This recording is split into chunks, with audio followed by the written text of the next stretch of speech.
Hello, hello. On today's show, we're going to talk about 2 episodes of The Mandalorian. Mike is going to show us the definitive champion for Cover Combat 3. We travel across the Spider-Verse for new collectibles, and we've got our regular special guest to let us know what's going on with Pokemon.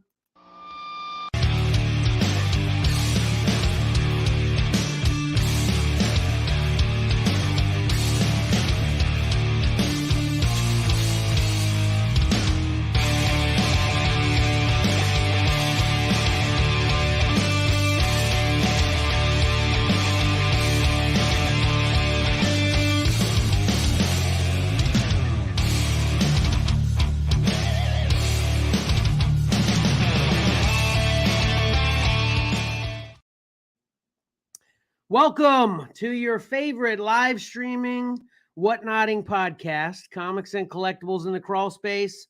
I am your 4th or 5th favorite podcaster, Kevin, and we've got an awesome full house today. First up, Patrick. Hello, everybody. And the man of the finale hour, Michael, or Mike, sorry. Mike. Hey, everyone. I saw myself next in line.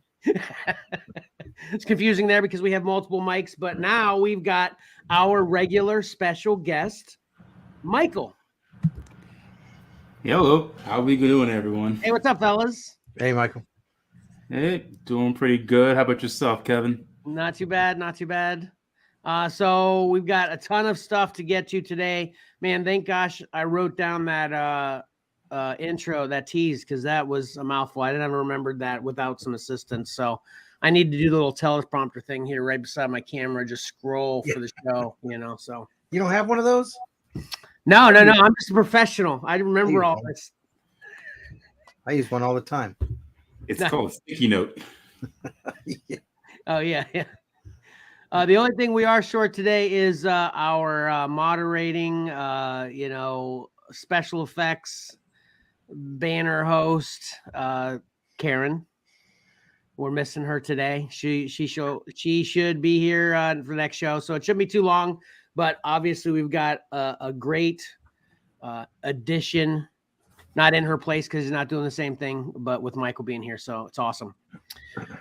Okay, so I guess first thing we want to do is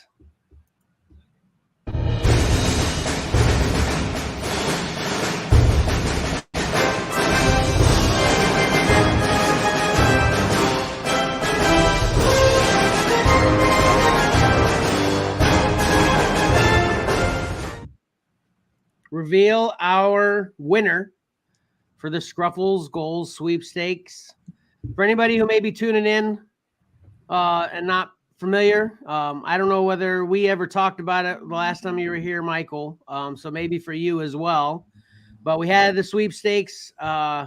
If you did any of those things that you just saw in the visual there, for the people that are listening, S.C.R.F.L.S is an acronym for share, comment, retweet, follow, like, or subscribe, or I may have switched those S's around, but you do any of those things, you're entered in our S.C.R.F.L.S Goal Sweepstakes, and we hit our goal for the current S.C.R.F.L.S Goal Sweepstakes 2 shows ago, I think. So then we skipped a week, so we are officially ready to reveal the winner. And complete transparency here. What I did was me and my lovely wife meticulously went through every social platform we have and gathered one entry. You only get one entry no matter how many times you do any of those things. But everyone that did any of that on any of our social platforms got one entry. We gathered them all together and we put them in a big pot and we shook it up real good. And I shook it up annoyingly good. My wife was ready for me to done like a minute earlier than I actually just kept shaking and shaking. And the more annoyed she got, I wanted to do it more and more. So it just kept lasting longer. But then we pulled 50 people, 50 names out of that pot. And then I sent them to my good friend, Mike, who is going to use his wheel to pick the final winner of a great pot which this might be a little controversial too. So I've got the pot here above my left shoulder. And starting here, we've got the Miles Morales pop that I promised. And here I've got a pack of Pokemon cards. And we actually said that we'll make that magic if once I reach out to whoever wins, if they choose to be magic instead of Pokemon, I'm willing to do that. Then we've got the Batman action figure. Here's the controversial part a little bit here, though. We do have a 9.8 CGC copy of a comic book. But I do believe I stated, first of all, this is triply funny because I originally stated Batman 50. And then Mike, like a week later, was like, dude, I think it's Batman 44. I was like, oh, yeah, it's Batman 44. No, it's not either one of those, and it's not even Batman. Batman 44, we actually gave away to Steven, remember? Because he was the first winner of the what do we call that again? The Fun Fan Freebie Phrase giveaway. Oh, that's right. Yeah. We actually gave that to Steven. So here's what I'm willing to do. Okay. So this is a copy of Amazing Spider-Man Annual #1, which is actually Legacy number 43. This is a 1 in 10 variant. This, I guess, actually a video game variant. And this is actually more valuable than Batman 44. I think that's more desirable as well. Well, obviously, if you're a Batman fan, I'm sure it wouldn't have been. I'm a Batman fan. I'd rather have that one. Okay, let me restate that. Obviously, if you're not a Spider-Man fan, the Batman probably would be. Anyway, whatever. Obviously, different strokes for different folks. Yeah. So all I'm saying here is, obviously, since this is my screw up and my screw up alone, I'm willing to pay for it. Essentially, this is what will happen. If you want either Batman 50 or Batman 44, I'll get it. But essentially what I'm going to do is sell this Spider-Man to get it. So it may take a little bit longer. So hopefully whoever wins is happy with this Amazing Spider-Man 9.8 CGC copy. But like I said, since I've screwed it up and I don't want anybody to be disappointed in us, we want to actually fulfill our promises. I will make it right if need be. But like I said, none of these are like super valuable, of course. But I think you can get the Batman ones for between $5 to $8, non-graded, of course. So then I'd have to get it graded. That's a whole nother deal, because I actually looked for a 9.8 copy of both, and I couldn't find a CGC'd copy already, a graded copy already. So that would be a whole other thing. But I can get those for like between $5 to $8. But this Spider-Man is actually going for like 10 to 15. So, like I said, this is actually more valuable. And of course, according to Mike, more desirable as well. So hopefully they'll be happy with that. And then the other two things I don't have put up here because they're little is just credits. 1 credit towards a movie or show of your whatever you desire, on a digital code for a movie or show from Vudu, and then 2 tickets to a movie theater. And actually with that too, whenever I contact whoever wins, I'm going to see what movie theater they want to. I figured I wouldn't get that in advance either. They might not have Regal or AMC, it might be really specific to where they live. So I want them to be able to use it, of course. So whoever wins will get a Vudu digital card and movie tickets. Once I reach out to them, we'll be more specific about that. So that all sound good? Yep. This is an awesome lot. This is a money lot, right? It is. So, all right, Mike, sorry. How are we going to do this, Mike? Here we go. All right. So you want to put us to the side there. There are the 50 finalists. 50 okay. finalists. Okay. And if you note beside their name there too, just to let you know this, Mike, because I don't think I let you know when I gave you the finalists, we put little indicators as to how they were finalists. And we had a good mix of Instagram followers, Twitter followers, Facebook followers, Facebook commenters. We had a couple shares, stuff like that, so it kind of covered the gambit of everything. So it indicates beside their name there what what they were. And I want to say this too, just to make this interesting. My wife is rooting for Debbie. Her username there is just Debbie. Okay.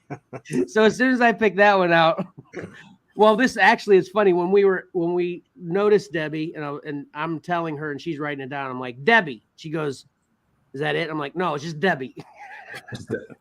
And I think she's an Instagram follower. But anyway, or maybe a Twitter follower. But anyway, I put her in the bin. So even before we were picking the 50 finalists, my wife's like, "I'm rooting for Debbie."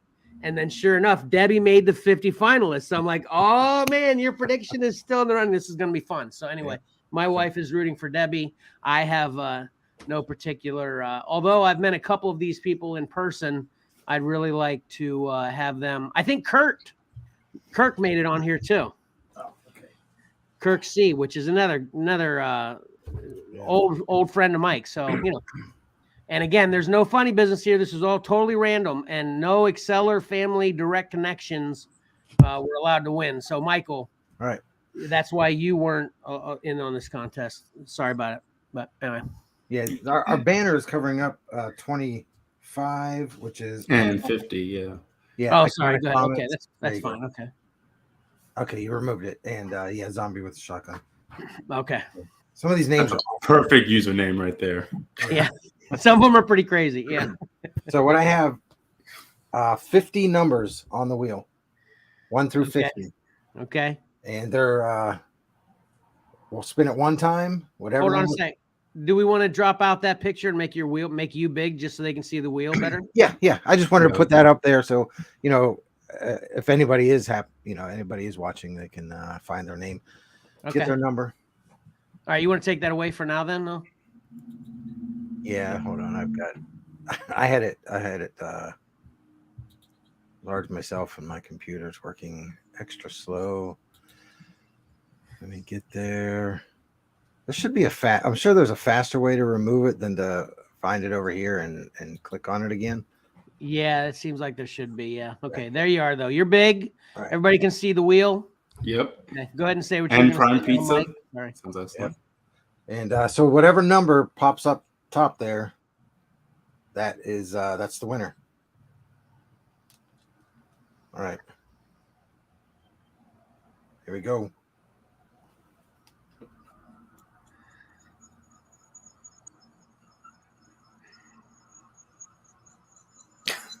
Oh my gosh. Number one. Okay. Number one. Let's see who number one was. Now you got to put it back up again, Mike. That's crazy. Can you read that number one off? AAA 2019. AAA 2019. Unfortunately, I've had no personal communication or any activity interaction with AAA 2019. Have any of y'all? No, I don't think so. Michael, do you No, know who I haven't. AAA 2019? I'm only thinking of the insurance company. Yeah, that's what I was thinking too. Yeah. But no, other than that, congratulations for winning. Yes, congratulations to AAA 2019. What's it say there? What is the description beside his name at the end there? Can somebody read that? I can't see it. TF. So he's a Twitter follower. So that's awesome. And again, congratulations. I will be reaching out to AAA 2019 to give her all this stuff, So Now, is there a time limit on how they, how much time they have to get back to you, like 7 days or 3 days or something like that? I really haven't thought of that, so my instinct is going to say no, essentially, but I guess I should give a time limit. So what do you think is a fair? I'm thinking like a ridiculous long amount of time, though, like maybe. Okay, here, I actually just thought of this. If you guys agree with this. All right. We're going to do another S.C.R.F.L.S goals giveaway. I'll have the details of that on the next show. Okay. And when we hit that goal, the time is up to collect these. Holy cow. I know it might be a while too, because I'm thinking the new S.C.R.F.L.S goal will be at 150. So yeah, I think that's too long. I mean, why? I'm thinking I would say just it would probably be like 2 weeks. You make Yeah. an announcement on your socials saying, "Hey, congratulations to AAA 2019." And Get I'll out message to him. us. I'll Yeah, personally message message him. them. Yeah. Yeah, like 2 weeks. Because seriously, it could take. Let's say it takes 3 months. You don't want to have that stuff sitting in the corner for that. I've had it sitting in the corner for a year. Yeah, let's move it. Another 3 months. Let's move it out and get the new prizes in that corner. All right, Patrick, what do you say? Yeah, that's good. I mean, especially if you're going to the links to reach out to that person, there's no reason for them to get back. If they're not going to get back within a couple of weeks, they're not going to get back to you. So, yep. Okay. All right. Cool. Okay. That's fine. So I'll give her once because I don't know once I reach out to them, which hopefully will be today, but who knows? But whenever I do, they get 2 weeks from the point of me reaching out to them and we'll make a social media post that this person won, and that's fair. So we'll go with 2 weeks from that point. So yeah, it's a big pot. Hopefully they're still available because it's exciting. Then hypothetically, what are we going to do if they don't reach out? Then do we pick another person? We'll spin it again. Yeah. Okay. Yeah. Okay. Yeah. I didn't think about that part. That's fair then. Yeah. Because if it waited 3 months, then the second person, that'd be too long. But okay. So 2-3 weeks, we'll spin again if this isn't claimed, and we'll just keep doing that until we finally give it away. But I'll announce the next Scruffles Gold giveaway details on the next show. So Sweet.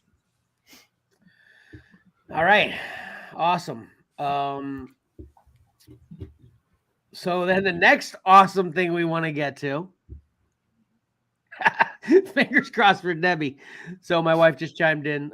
She wants Debbie to still get it. So she hears if they don't claim that, we spin again. My wife is officially rooting for Debbie. There's no one to claim it. So Debbie gets fun next time. So.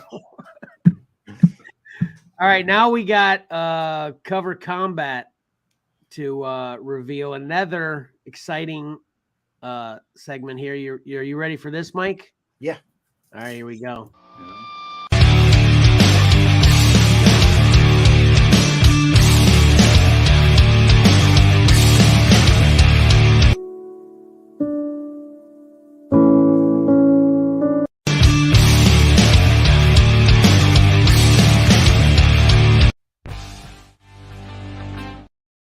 Sorry about that. Some technical difficulties, and then I had double technical difficulties taking it down. So here we go. Sorry.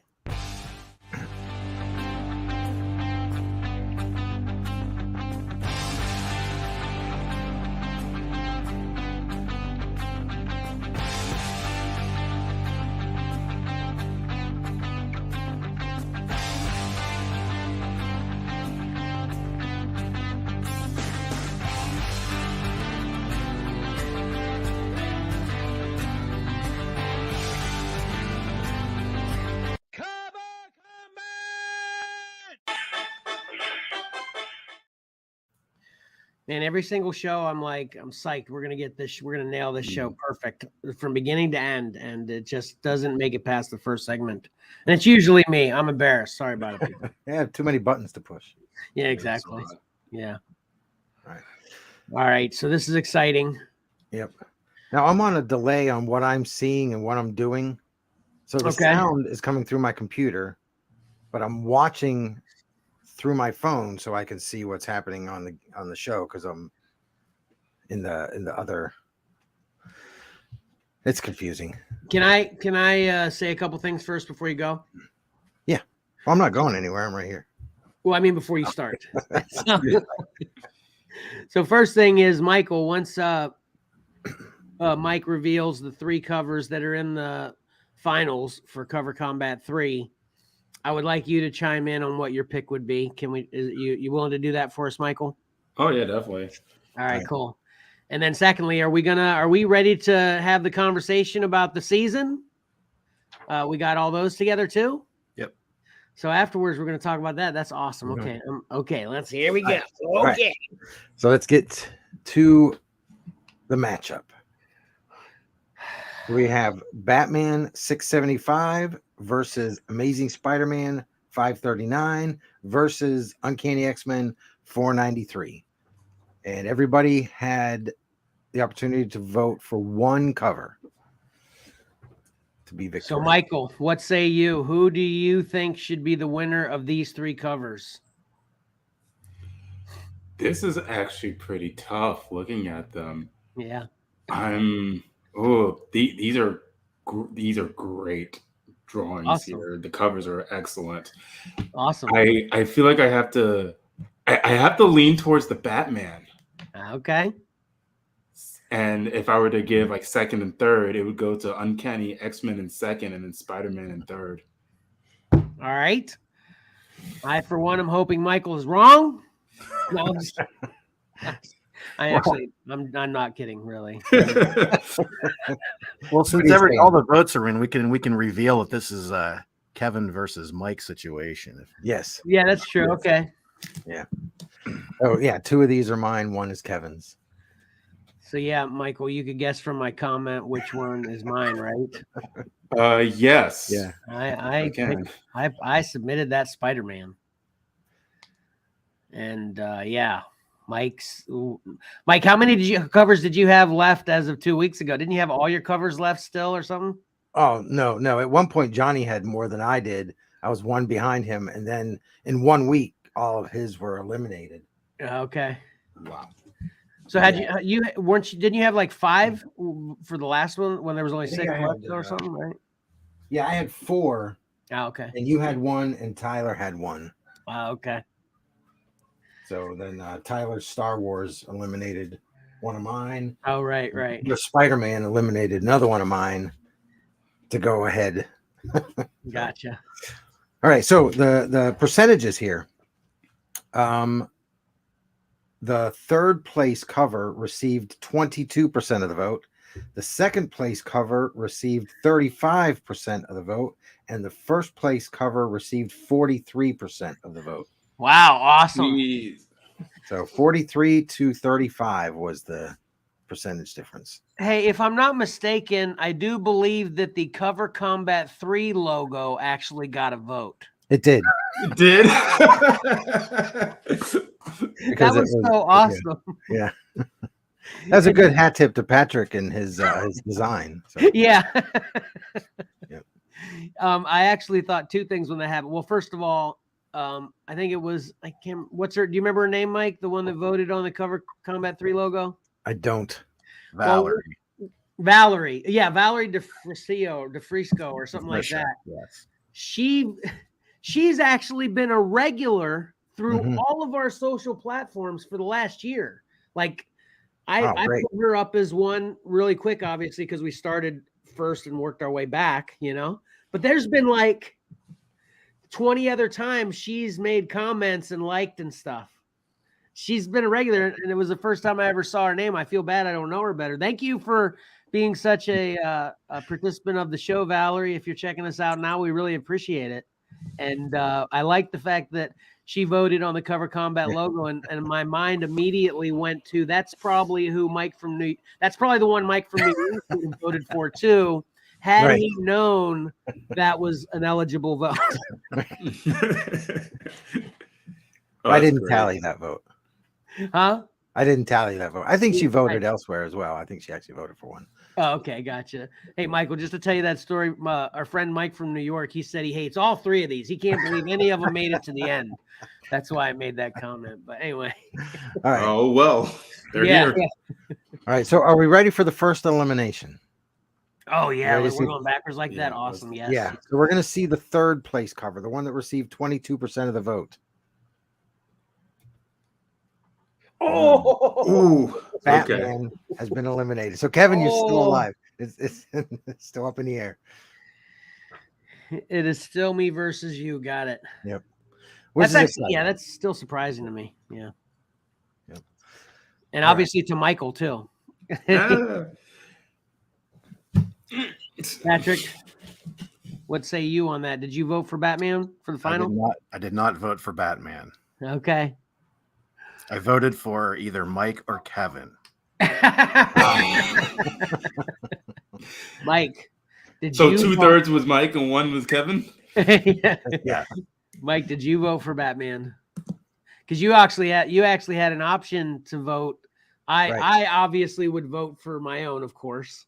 Right. I did not vote for Batman. Oh, nice. Okay. All right, here we go. All right. And I mean, whenever I do this, it's going to reveal the winner and the second place. Dadgummit. Okay. It was the Uncanny X-Men. Well, no, the one that 490. eliminated was Spider-Man. So the winner. Oh, yeah. Yeah. So Spider-Man was eliminated. Uncanny X-Men was the winner. Now this is great. I only have, I mean, I've got all the total number of votes that every cover submitted has. But ultimately these three received the most because they made it the furthest. Batman had a total of 50 votes. Amazing Spider-Man had a total of 53 votes, while Uncanny X-Men had a total of 67 votes. Wow. So it when every week it won by a pretty large amount. Definitive margin, huh? Yep. Well, congratulations. So now with Cover Combat 3 in the books, we have the first winner was me, second winner was Mike from New York, and now Mike gets his champion trophy now. I think you probably owe a little bit of gratitude to Johnny for selling. Or no, he didn't sell it. He criticized this. I'm sorry. Yeah. He criticized this one. And they voted against it. So this is the first one that survived the criticism then. So that's Yeah. Oh. Well, one of the Johnny's criticism was you don't put a baby's head on, a piece of, I don't know if his arm, what is his arm animating or not? I think so. Sure. But not sure. Yeah, but you don't put it on that. You put it on something softer. But someone had actually told me that's actually a better idea because it's stronger. That's true. That's true. Yep. But that's awesome. I'm shocked. I'm literally shocked though that this cover won. This would have I was, if I wasn't, selfish and gonna vote for my own cover, of course, I was torn between Batman and Spider-Man being the best two in my opinion. So I'm really surprised that one won. I did love that Batman a lot. But I just love that X-Men. I mean, the first time that X-Men came out when I wasn't collecting, and when I found it years ago, when I started again, I bought it. I just had to have it. It's one of my favorites. So I'm glad that it actually won. Yeah, I'm happy for you too as well. So thanks. So Kirk Corner is here. Sorry, since we don't have Karen not staying up on the comments as much as we usually would. He said it's a nice Batman, but it's a typical Batman. Well, a typical Batman is on a gargoyle. Right. We've determined brooding that. over the city in the rain. Which actually no, there was rain there. Never mind. But I get it, Kirk. You're right. Yeah. My lovely wife chimed in. Darn, she voted for Batman. But then Kirk said the Spider-Man was a sharp cover, so I'm just going to assume he voted for that Spider-Man because then his last comment here to show is he's been horrible about voting. Wait, no, that means he didn't vote. Does that mean you didn't vote? No, he voted. He voted. Oh, he did? Okay, I got you. Okay. Yeah. Hold on. I've got everybody's votes here. Let's see. Okay. Let me find Kirk. I think Kirk voted for the Uncanny X-Men. Oh, he did. It's not. He said it's not at all. It's not at all a bad Batman. Of course, Batman and Spider-Man looked like every other Batman and Spider-Man cover. They looked nice, but the X-Men was different. Okay, that's why he voted for that. Okay, that's fair. That was also my thought process as well. The Batman and Spider-Man were just too ordinary, so I gave the nod to my arch nemesis. David Finch. Because at least he did something a little unique. That is ironic, actually, with how many comments you've been talking about how you'd have to vote for Finch throughout and stuff, and the negative Finch that you ultimately would, vote for Finch in the finals. That's awesome. Well, I figured when he sent me his vote, I hadn't done the count on Facebook or anything like that, so I didn't know where everything was. But I was saying that I told Patrick that him voting for the Finch cover was a victory in and of itself, right there. So, Thank you needed. yeah. Kirk is asking. I'm not apologetic about what I voted for. Yeah, no need to be, Michael. It's all subjective, of course. Yeah. Yeah. Kirk's that's a Delato Spider-Man, right? Nah, that's Yeah. Ron Garney. Oh, Rod Garney. Yep. All right, so who's got the submission picks? I have them. We'll start with the winner. All Here's right. Mike's submissions. Yeah, I kind of went Finch crazy. I mean, And as you can see, what I tried to do as last time, I did a little bit different. I tried to, because of the borders, the glow around them matches up to the round beside there. And I think we're gonna have to, for next time, we'll have to change it a little bit, because round one and round two are essentially round one. You know, round one, Right.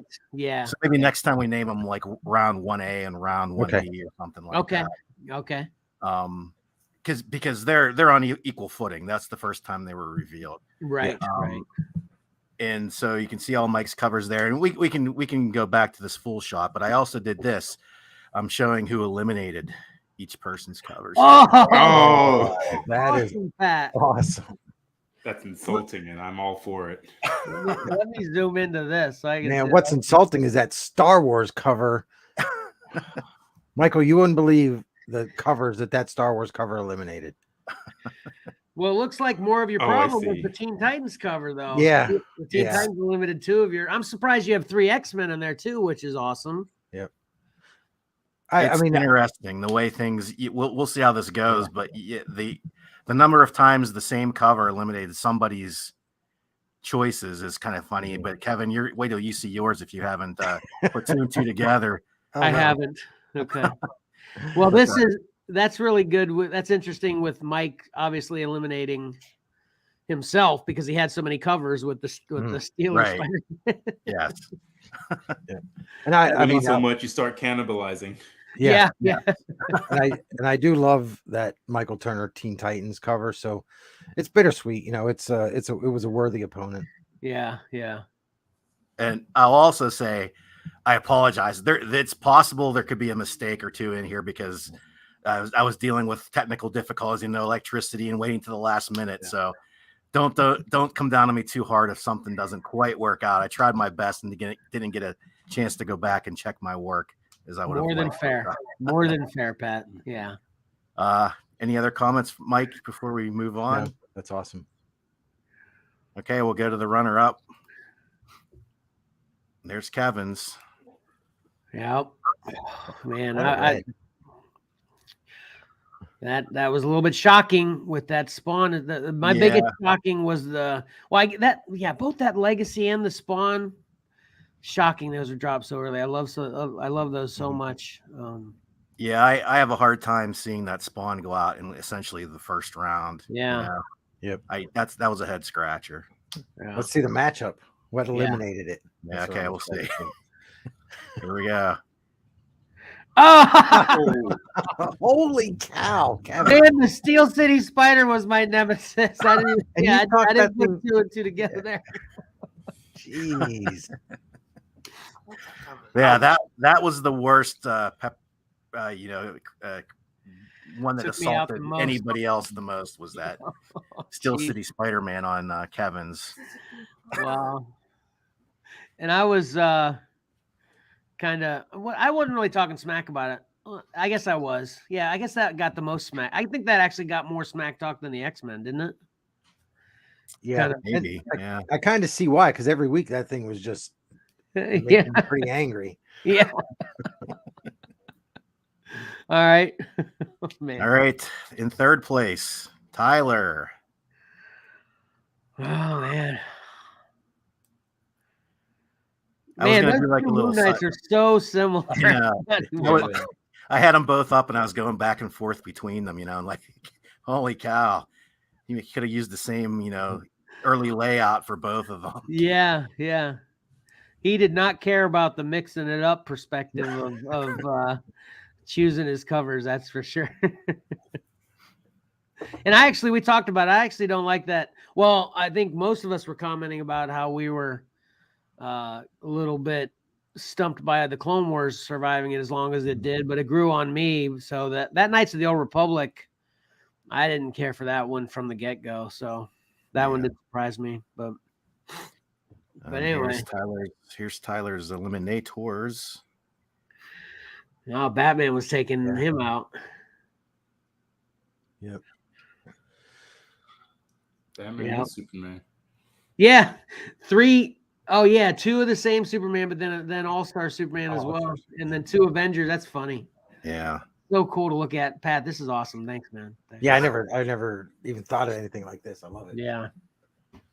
The only thing I wish I could have done something with, the votes, but then we're getting maybe a little too much. I don't know. I'm in, just to let you know. That would totally work. That would take a combined effort. I need Mike's help for that too.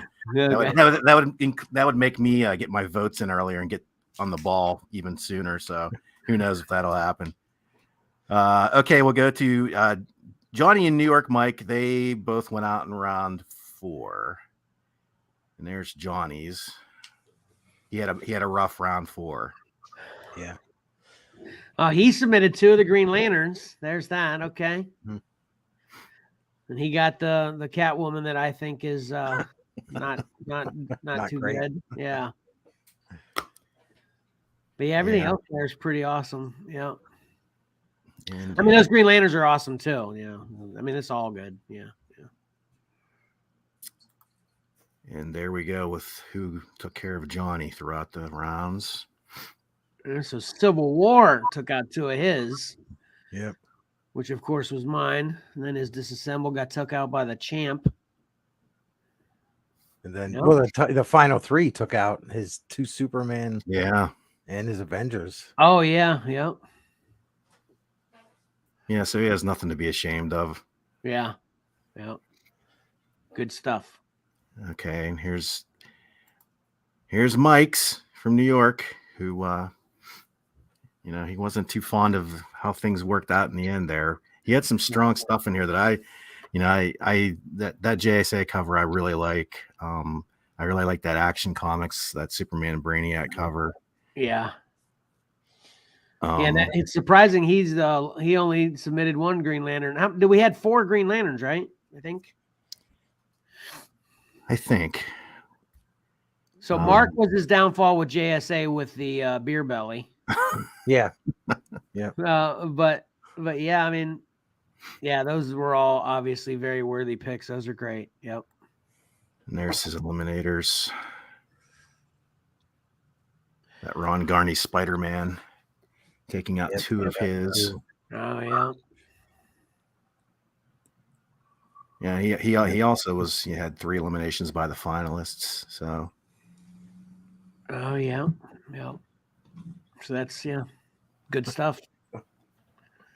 And then coming in at the back of the pack, some loser. I'm actually surprised. I'm sorry. One more thing. I'm actually surprised that Beast eliminated that Infinite Crisis. I love that Beast. I submitted it, of course, but man, that I totally thought it was going to lose that Infinite Crisis. Yeah, I like that Infinite Crisis. That Infinite Crisis is too muddy for me. It's too much in the shadow. I don't know. There's just that's a Jim Lee cover that I don't really care for. I could sort of put sort of the same criticism towards that Justice cover by Alex Ross at the end there. Just I think there's a lot better Alex Ross covers out there. I do like the Black Adam being featured, but yeah. Yeah, it's actually another thing with that Deadpool beating that Justice. That seemed a little, that's. What are you talking about? That Deadpool that beat Justice down. You got Deadpool, the pirate Deadpool. That's a great Deadpool cover, Kevin. Oh, is that one yours? Okay, sorry. Yeah. I think the Deadpool's a lot cleaner. Oh, sorry, Patrick. Your eyes can focus on it. Really, you can see the Justice. You really have to concentrate on it. Well, yeah, no offense, Pat, but yeah, I don't like that Deadpool cover at all. I love it. And I'm a Pirate fan. I'm a Pirates fan. I mean, and I'm not talking about the baseball team, which I'm a Pirates fan of the baseball team as well. I'm talking about Pirates. I love Pirates, and maybe that's why. Maybe because I'm not that much of a Deadpool fan. Actually, sometimes I'm annoyed by him. that him being mixed with my Pirates, maybe that's why I don't like it. Yeah. It's all subliminally psychological. I needed to get a Jason Pearson cover in, so that was my choice. Since he had recently passed away, I wanted to kind of honor him by getting something in. So I thought the Deadpool might pull some weight with other voters. Oh, now I feel bad. Okay, I'm sorry. And just to comment on a couple of other ones, I talked to Mike. I said I couldn't believe New York Mike didn't pick that Green Lantern Alex Ross cover. That's one of my favorite Alex Ross covers, and it's Green Lantern. And I was shocked to see it was still eligible when I put it in. Yeah, that is great. Yep. Yeah, and Art Adams again being knocked out in the second round. I guess nobody knew it was Art Adams or just hated Hulk's head. There was a couple little criticisms. That was my comment about the face, and I didn't realize it was Art. So I don't know if that would have changed my mind though, because I'm not feeling that face. But you told me that's how he looks, which I've never read anything with Red Hulk in it actually, so I wouldn't know. Well, I think unfortunately in the first round it was going up against one of my covers, so I couldn't. I think we can look at that. Yep. Yeah, I was going up against my X-Men cover, so I couldn't. I would have voted for it because I love Art Adams and I think it's a great cover. But 4 of Mike's took yours out, Pat. Oh man. Yeah. Yep. Wait, But, 1, Oh boy. 2. Oh yeah, the X-Men did it twice. Yeah, Yeah. the same X-Men did it twice. The other X-Men, then Batman. Yeah. Oh, the Uncanny Valley took out the Hawk. I like that. That's a Hawkman great cover. selection. Obviously, even though we didn't like the Hawkman too. Sorry, Michael. What were you saying? No, I was saying that I like the Hawkman cover over the Uncanny Valley. There you Uncanny go, X-Men. Pat. We need your vote next time, Mike. Yeah. Yeah, Michael, that Hawkman was getting ribbed pretty hard when it was being shown. We didn't know whose it was. So yeah. Coincidentally, that's by a fellow SCAD. He graduated from SCAD, Andrew Robinson. So there you go. Oh, okay. Oh, contest for other people. Why he's mentioned that reason why I haven't been on the podcast in a while is because I moved down to Savannah, Georgia, to go to college at SCAD, Savannah College of Art and Design. That And is also awesome. You know that, Pat. That's awesome. You know that, and that's an awesome coincidence that you would make that comment on that cover, Michael. Yeah, that's awesome. Love it. Love it. All right. That's it. Great stuff. Another man. combat done. I got to do this real quick now.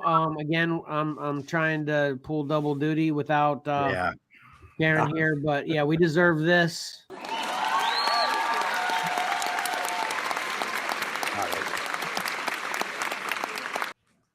Especially you, Pat, on with that last part there. That was great. And Mike, obviously, your work you've done with everything throughout deserves another.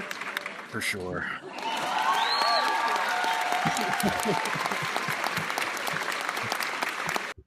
Yeah, we all love cover combat, but I don't know. Mike's probably getting a little weary of cover after cover after cover and tally after tally. I'm not. I love it. Okay, good, Mike. I really do. Here. That is I love great. stats and yeah, that's why I love what you just did there, Patrick. I love stats. I love going back and seeing what eliminated those covers. That's great. Yeah, I think we talked about a couple other stats that for next time. I think we had a conversation about that, Mike. Hopefully you took notes because I can't remember what it was, but I think we did have more of a stats tracking for next time somehow too, didn't we?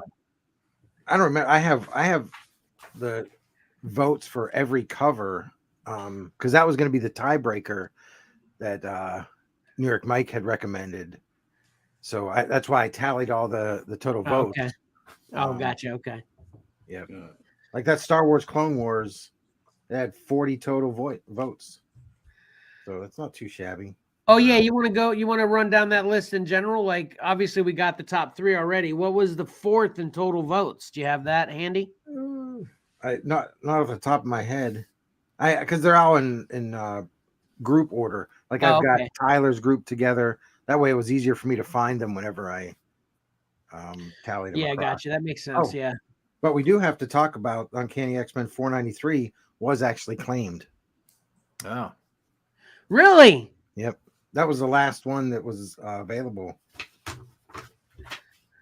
So Cora claimed that one. Did we say what we're gonna give for that? Yeah. Yeah. What was it? Well, there were two different prizes. One Oh, that's for yeah. One for the group. Also, she Yeah. gets. So I'll get her a facsimile X-Men #1, right? Mhm. That's what we talked about. Yeah, the was first that what it appearance was? of Okay. X-Men, right? Yeah. Okay, thanks for remembering that. Geez, see, yeah, I'm horrible, but anyway. But that's awesome. Congratulations, Cora, for also, man, this show is epic. Another big winner. Obviously, Mike's a big winner, being able to claim the Cover Combat 3 champion. And then Cora's a big winner. She gets a first appearance of X-Men facsimile comic, which I have a couple of those already, so that works perfect for me. And she's local, so I can deliver it soon. Sorry, I guess I should apologize to Rose. She's still waiting for Captain America because I haven't made it to Pennsylvania yet. That prize isn't very easy to ship either, so that has to be hand delivered. Yeah, exactly. That's what I'm. It's going to get to a point where it's going to be cheaper for me to drive up there than it would be if I eventually have to ship it. Yeah. So. And then lastly, congratulations again to AAA 2019 for winning the Scruffles. So this is awesome so far. All right, I've got something I want to sneak in here real quick. Oh, Before we do the first segment. I mean, that's what's next. Is I'm up next, right? Yeah, I think so. So I want to sneak this in real quick.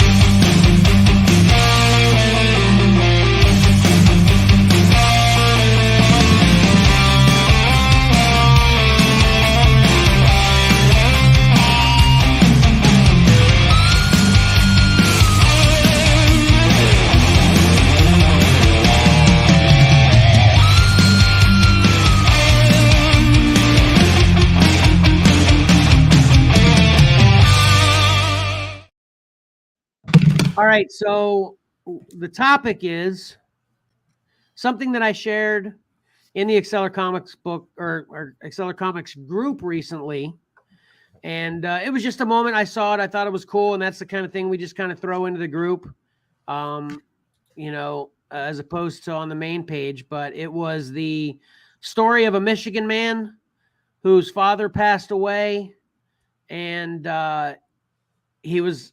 the way they talk about it in this kind of, I just watched a short. It was a short news clip, I guess from a local Michigan news source, like USA 9 or something, whatever. But it was only like 3 or 4 minutes long, and it basically, in short, his father passed away, and I guess his family looked at him like some kind of hoarder, and so they really weren't paying attention to a lot. And if I misspeak here at all, I apologize. This is just kind of the gist I got.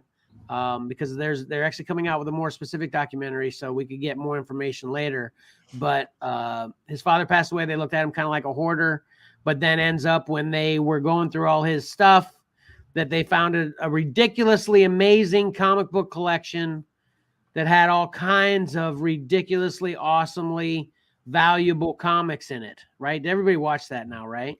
I know you hadn't, Mike. You did, Michael. You didn't know. But so here's why I wanted to mention it, because first of all,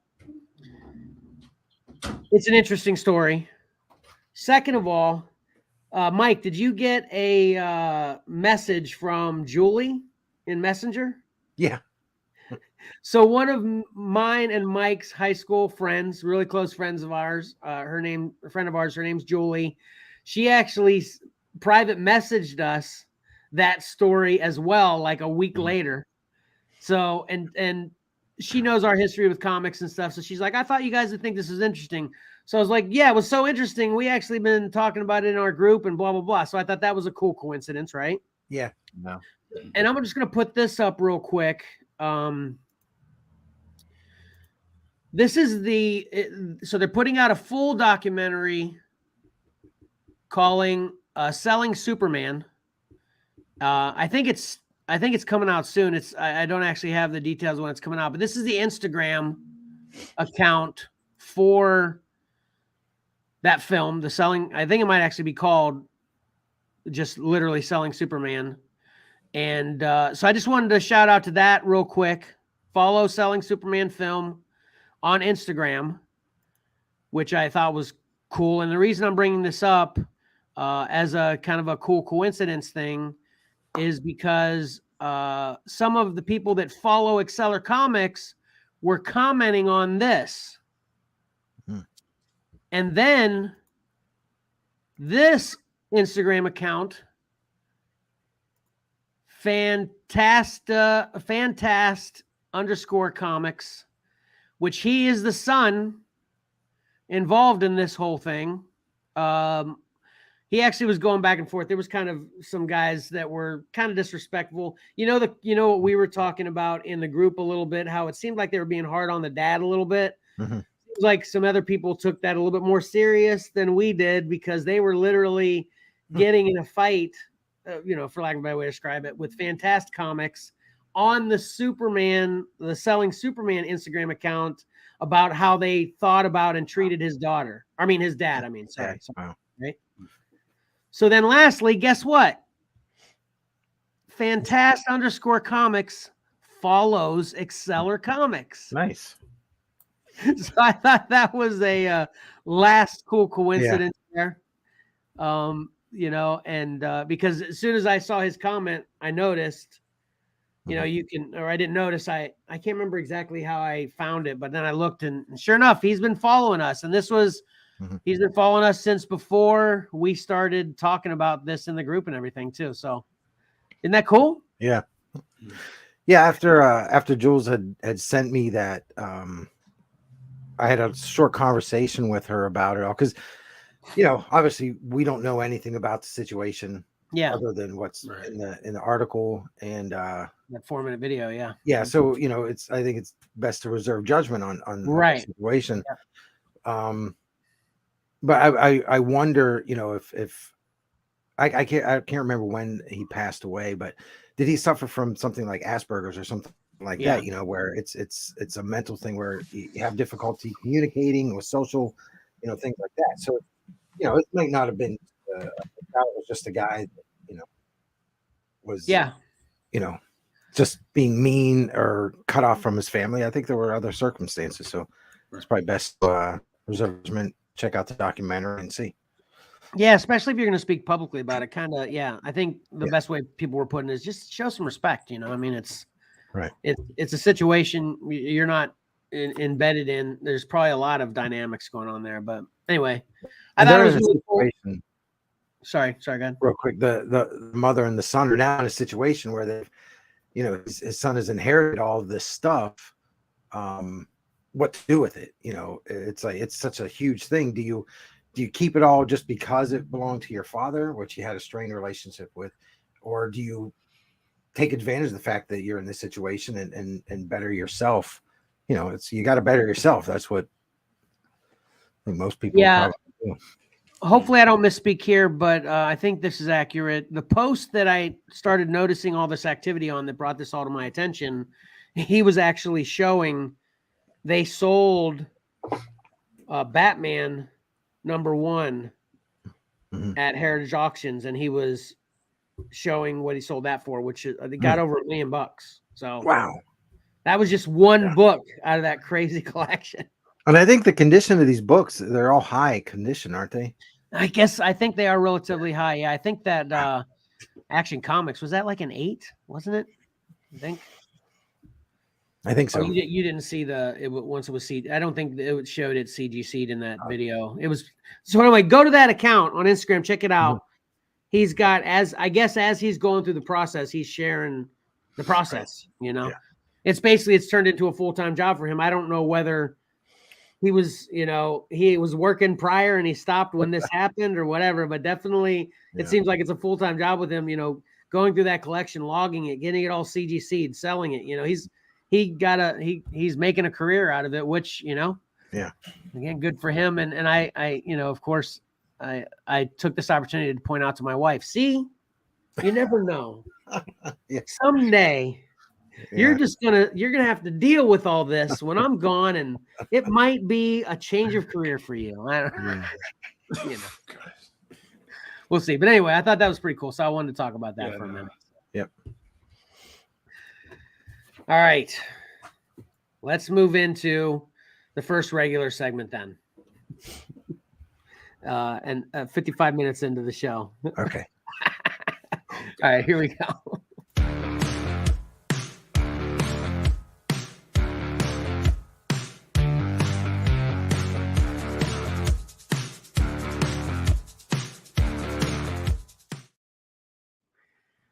All right, I'm gonna keep this short though, since and I knew I would need to keep it short for the sake of everything we had to cover on the show, of course. So, Mike, first thing we talked about in the pregame. Yep. About you not being up to snuff with the main topic of the day, but then you had mentioned there's something else that's on your radar that you were hoping was on mine. Yep. What is it? Well, I made a quick graphic a little bit ago, so I'll throw that up there right now.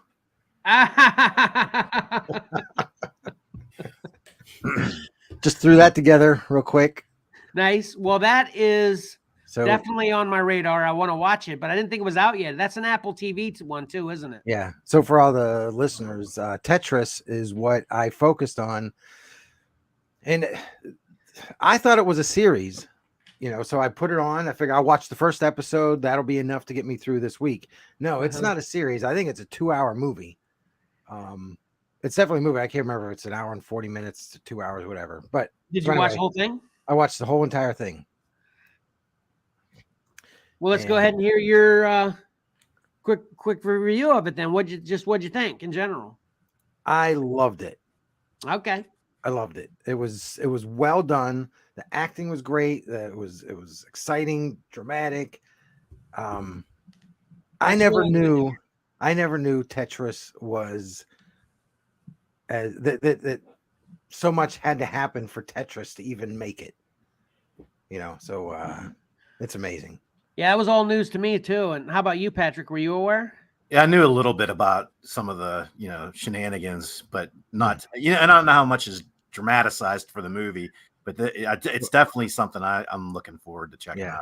Well, let's say there's a car chase.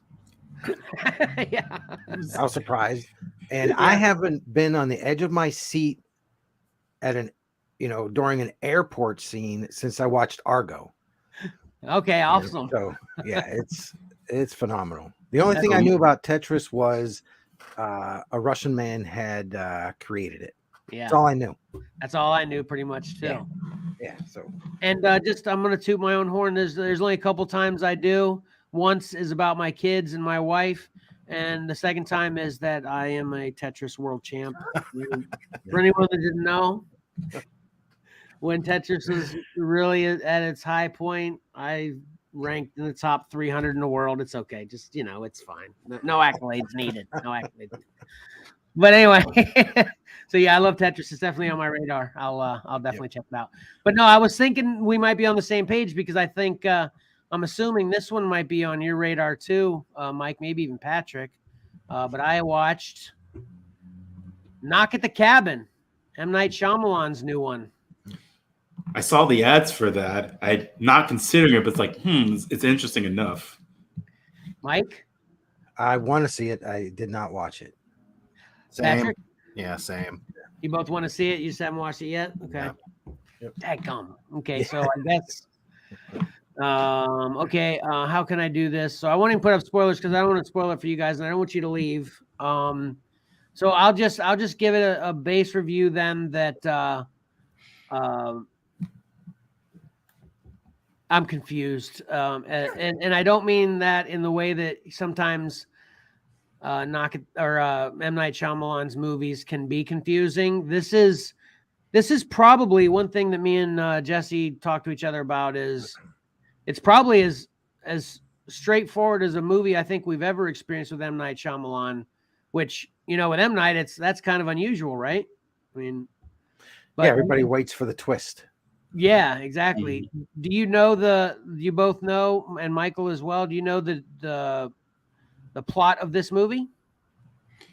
Yeah, the journal's like there's a family that are at a cabin in the woods. They're out like vacationing or something like that. And well, as the name implies, there's a knock at the cabin at the door, and there's these 4 figures here that's shown on the cover who, I guess, the four horsemen of the apocalypse is the best way I can describe in metaphorically, saying, hey, one of you is not gonna leave this place, and the rest of the world will be saved if you make the choice. That's as far as I know based off of the advertisement. That's pretty good. To get a little bit more specific, these guys are actually, kind of the deliverers of the message, but they, are trying to stop the apocalypse essentially. So, I forgot to toss that detail in. Yeah. Yeah, no, they're trying to stop it. So that's kind of the gist, and it's definitely a wild ride. And I think Jesse gave it a 6 out of 10. I give it a 7 out of 10. It's not bad, but we actually, and this is just us talking to each other in the living room. We're like, I may change my mind on this. We'll see, and that could go either way once we give it some more thought and watch it again. It's got a lot of interesting aspects, which, like I said, I won't talk about it because I don't want you guys to leave and you haven't seen. But once both of y'all have seen it, if we think about it again, I'd like to talk to y'all a little bit more about it in detail, and maybe give a little bit more detail to anyone who cares in the reviews. But in the show. But just in general, everyone, I give this a 7 out of 10. It's definitely worth to check it out. Oh, and here's what I thought, kind of cleverly, for lack of a better way to describe it, to describe how my feelings about this is, if you're an M. Night Shyamalan fan, you might like this movie less because you're an M. Night fan. But if you're not an M. Night fan, you might hate this movie. So take that for what it is.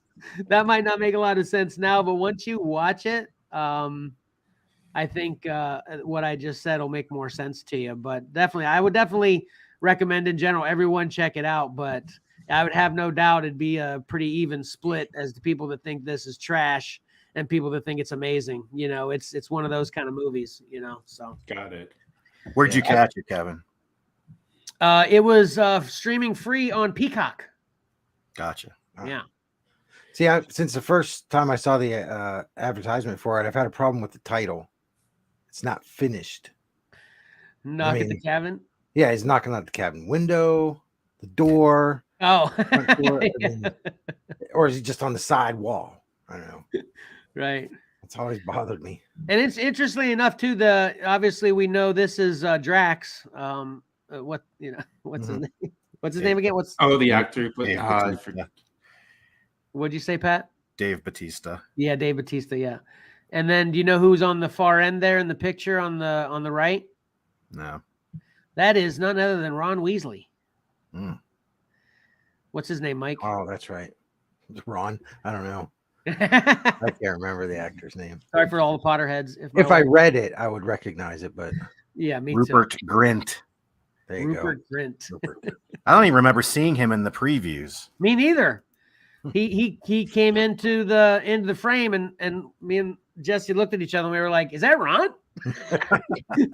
Because when you first see him, you don't really get a good look at him. You got to wait until you get a good look at him to be convinced that's Ron.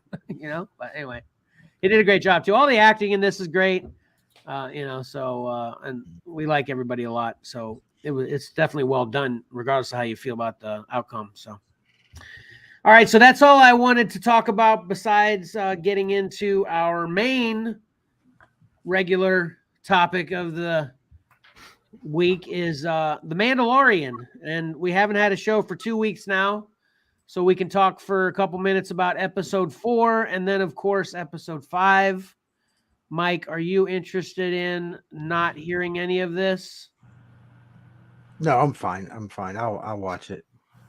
All right. Yeah, I'm on the same wheelhouse. I'll end up watching it either way. At some point, I just completely forgot that a new season dropped a while ago, so I got to catch up. Yeah, it's on. Obviously episode 5. So you're not too deep into the new season. Yeah, catch up soon. So Pat, would you like to start with episode 4, or you want to start with episode 5? Let's switch it up for the 2 episodes. I think we better start with 4. No. I mean, do you want to be the one who speaks first about episode 4, or do you want to be the one that speaks first about episode 5? What? You could speak first about both of them. I know, but you know how I like to just switch it up. But anyway, I'll go first with episode. I'll go first with episode 4 then. So essentially, I think episode 4 is actually what I would definitely refer to as a filler episode. Essentially, what happens is we have another visit from some danger where the Mandalors are held up and hiding. They're chilling on the beach again, and a new creature similar to episode 1 got the crocagator or whatever you want to, or no, the turtle croc or whatever you call it from episode 1. But this is like a dragon bird of some type, right, Pat? Yeah, like a pterodactyl dragon type. Yeah, bird. pterodactyl. That's better. That's a good descriptor. Yeah, you should have gone first. But anyway, so this pterodactyl bird comes down and grabs one of the younglings and swoops away, and we get this kind of battle chase adventure real early in the episode, and it was pretty cool. A couple things that were striking to me first is man, maybe they needed to have a little bit better lookout on this beach, right? No kidding. Yeah. And then secondly, and this has struck me a couple times now, the reaction time to get jetpacking of these Mandos is a little slower than I would think, and then of course, Bo-Katan hops in her ship and starts chasing it too. Oh, that was the other thing too. When they all ran out of fuel, the first thing that dawned on me, so they're chasing them with the jetpacks, and this bird pterodactyl thing is running so far that the Mandos eventually run out of gas, and then they start just kind of slowly dropping, and they lose the pterodactyl thing. And the first thing I thought was, man, you didn't see that coming, because I think Bo-Katan hops in her ship like after everybody else, right? Like that was an afterthought. It wasn't kind of a plan, right? Yeah. So I'm like, yeah, it's been a couple weeks, obviously, so I'm forgetting these specific details. But then the second thing is, then they mention how this has happened on a few other occasions before. So then I'm like, okay, if this has happened on a few other occasions before, again, why is the security so poor on this beach? How can this pterodactyl sneak up on y'all? And then lastly, how did you not think that you're going to run out of fuel? Why would you chase this thing down if it's done this on multiple occasions before,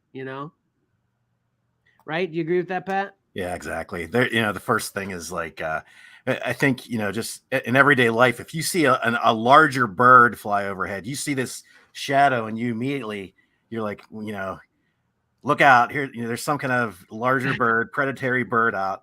If you can't hear or see this gigantic prehistoric beast, Mandos, they better start training better, Yeah, that's exactly what I was thinking. Okay, and then secondly, this has obviously happened before. The foundling helmets in the bird's nest were proof that this keeps happening. Move to a different location. Right. Strike 2. We'll get back to that. What else was I going to say? This wasn't just a foundling; it was Paz Vizsla's child. Vizsla's child, yeah. Mm-hmm. And they were content to wait a day to go after this beast, and luckily got there in time the next day, just barely, to save him. Yeah, so that's what. Yeah, so that happens fairly early. So that's what essentially the rest of the episode is them formulating a plan and, of course, executing it to then go to the pterodactyl's nest and save the boy. And, of course, they accomplish that, So, yeah, all these kind of goofy parts of it, and the fact that it didn't have anything to do with the main storyline is kind of why I'm calling it a filler. But actually, Kirk's chimed in here too. He says he thinks all the episodes seem like fillers. For them to have been good, not great, nothing to write home about. But the writing to him is pretty weak. Yeah, it finally seems like they're turning the corner and maybe have a direction, but there's only 2 more episodes left. Yeah, I know. Isn't that always how it works, right? It always seems like once they get which direction they want to be heading, then we got 1 or 2 episodes to go, you know? Yeah. I wonder if those are going to, hopefully they'll be long episodes. So, Yeah. you know. But obviously, I think with what we're going to talk about in episode 5, even though this was a filler episode, this episode definitely had an important thing. And it's primarily with it being Vizsla's son that was taken, right, Pat? Yeah. So then, is there anything that I missed again since it was a couple weeks ago and my memory's horrible? Well, Was there anything else? I'd say one of the things that was, you know, on the important side was this is Paz Vizsla coming around and trusting Din and Bo-Katan. You know, that this was the catalyst for him seemingly to be on their side now. Yeah, because it seemed like they were the ones that the only two, Bo and Mando, that had a sense of urgency to save his boy. So that kind of definitely warmed him up to them. Yeah. So. And the other thing in this episode, which 2 weeks in a row, things were spoiled. Wednesday afternoon for me was Grogu's flashback. Oh yeah. See, I'm so glad you remembered that, because obviously that's humongous. Well, I should say this. I actually have been thinking, as this event was so humongous to so many people, I'm like, okay, I mean, it's cool, but I didn't know. Okay, so what it is the actor that played. So we get a flashback from Grogu being rescued from Coruscant during Order 66, and a Jedi saves him. And that Jedi is none other than the actor that also played Jar Jar Binks in episode 1, right? What do you know his name, Pat? Ahmed Best. So that's people have been like propping that up like this huge event. Obviously, the event of seeing Grogu, how he was saved from Order 66, was huge for me. I loved it. It was an exciting, well done, I think, event in the show. But man, them talking about how he deserves this after what he went with Jar Jar Binks. Maybe it was just because the internet wasn't that big then that I wasn't aware. I obviously knew that Jar Jar Binks was a character that a lot of people didn't like, but I didn't know that he had the way people talk about it's like he was on suicide watch from the way people were treating him or something. I don't know. It seemed a little extreme. What did you think of that? Yeah, I mean, the people are going on about he's been redeemed, but it wasn't. It was the fans hate against Jar Jar, the character, not him. Yeah, exactly. So I feel like if he took it so personally, that might have been, he needed to kind of not take it so personally, But it was a nice token on whoever the higher ups to give him a part as a Jedi.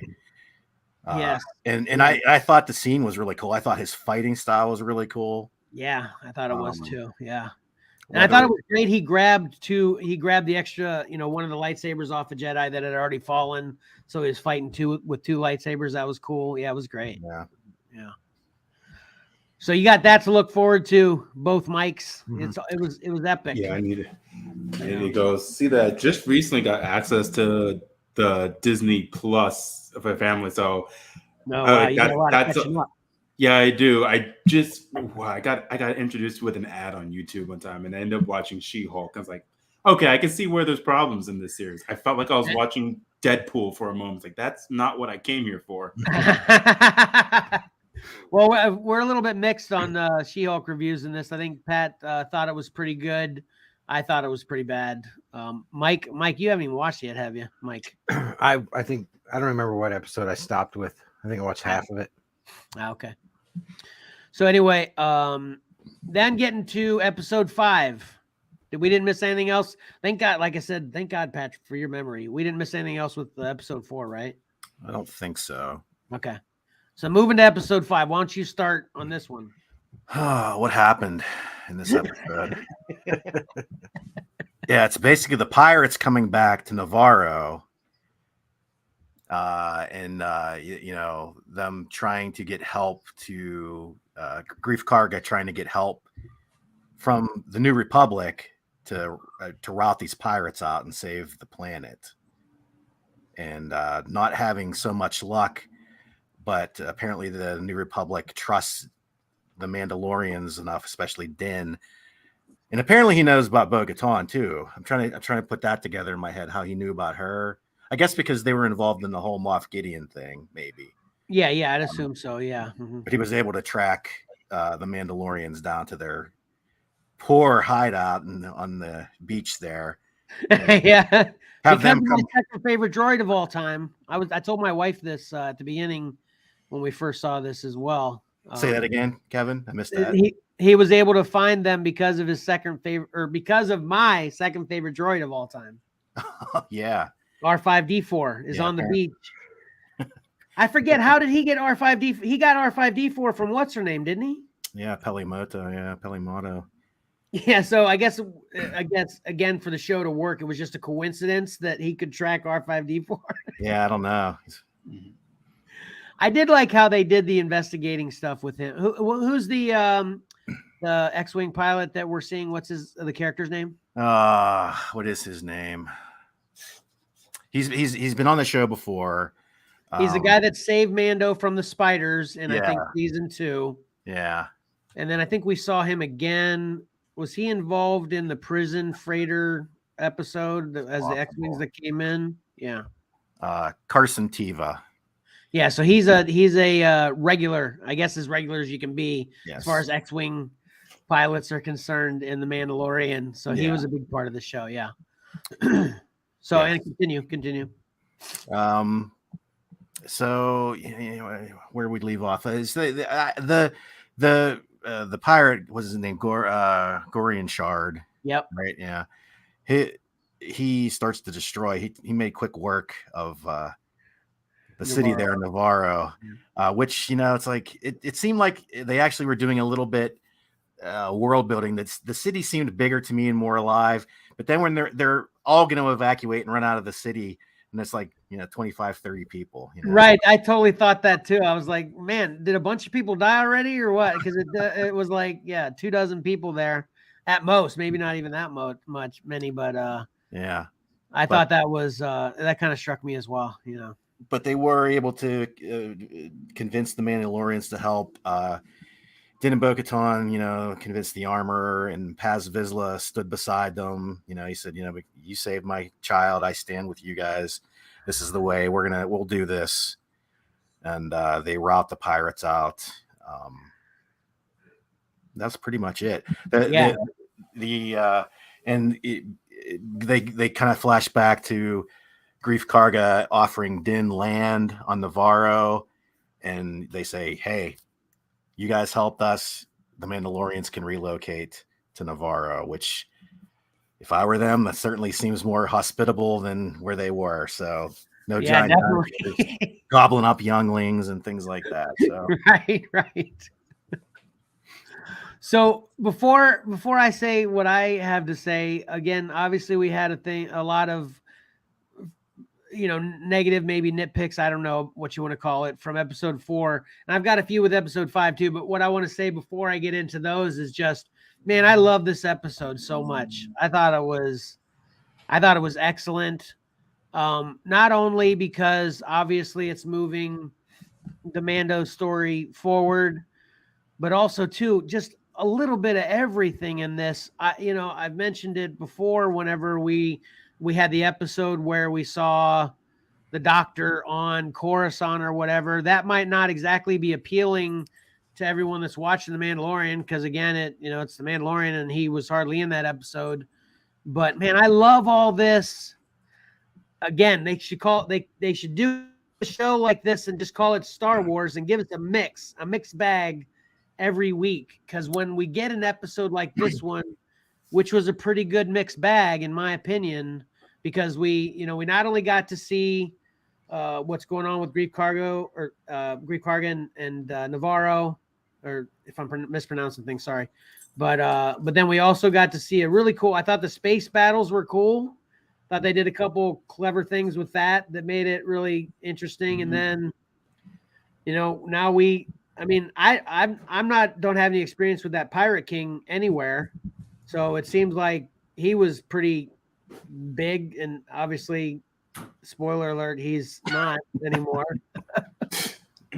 But he was pretty cool. And then seeing the new dynamic of inner kind of political workings of the New Republic and how they have this infrastructure where they have kind of procedure they need to follow to help people and save people. I hated it in the fact that I was like, man, just help them, you know. But then, of course, who's the actor that was the New Republic guy they were talking? Tim Meadows. Tim Meadows.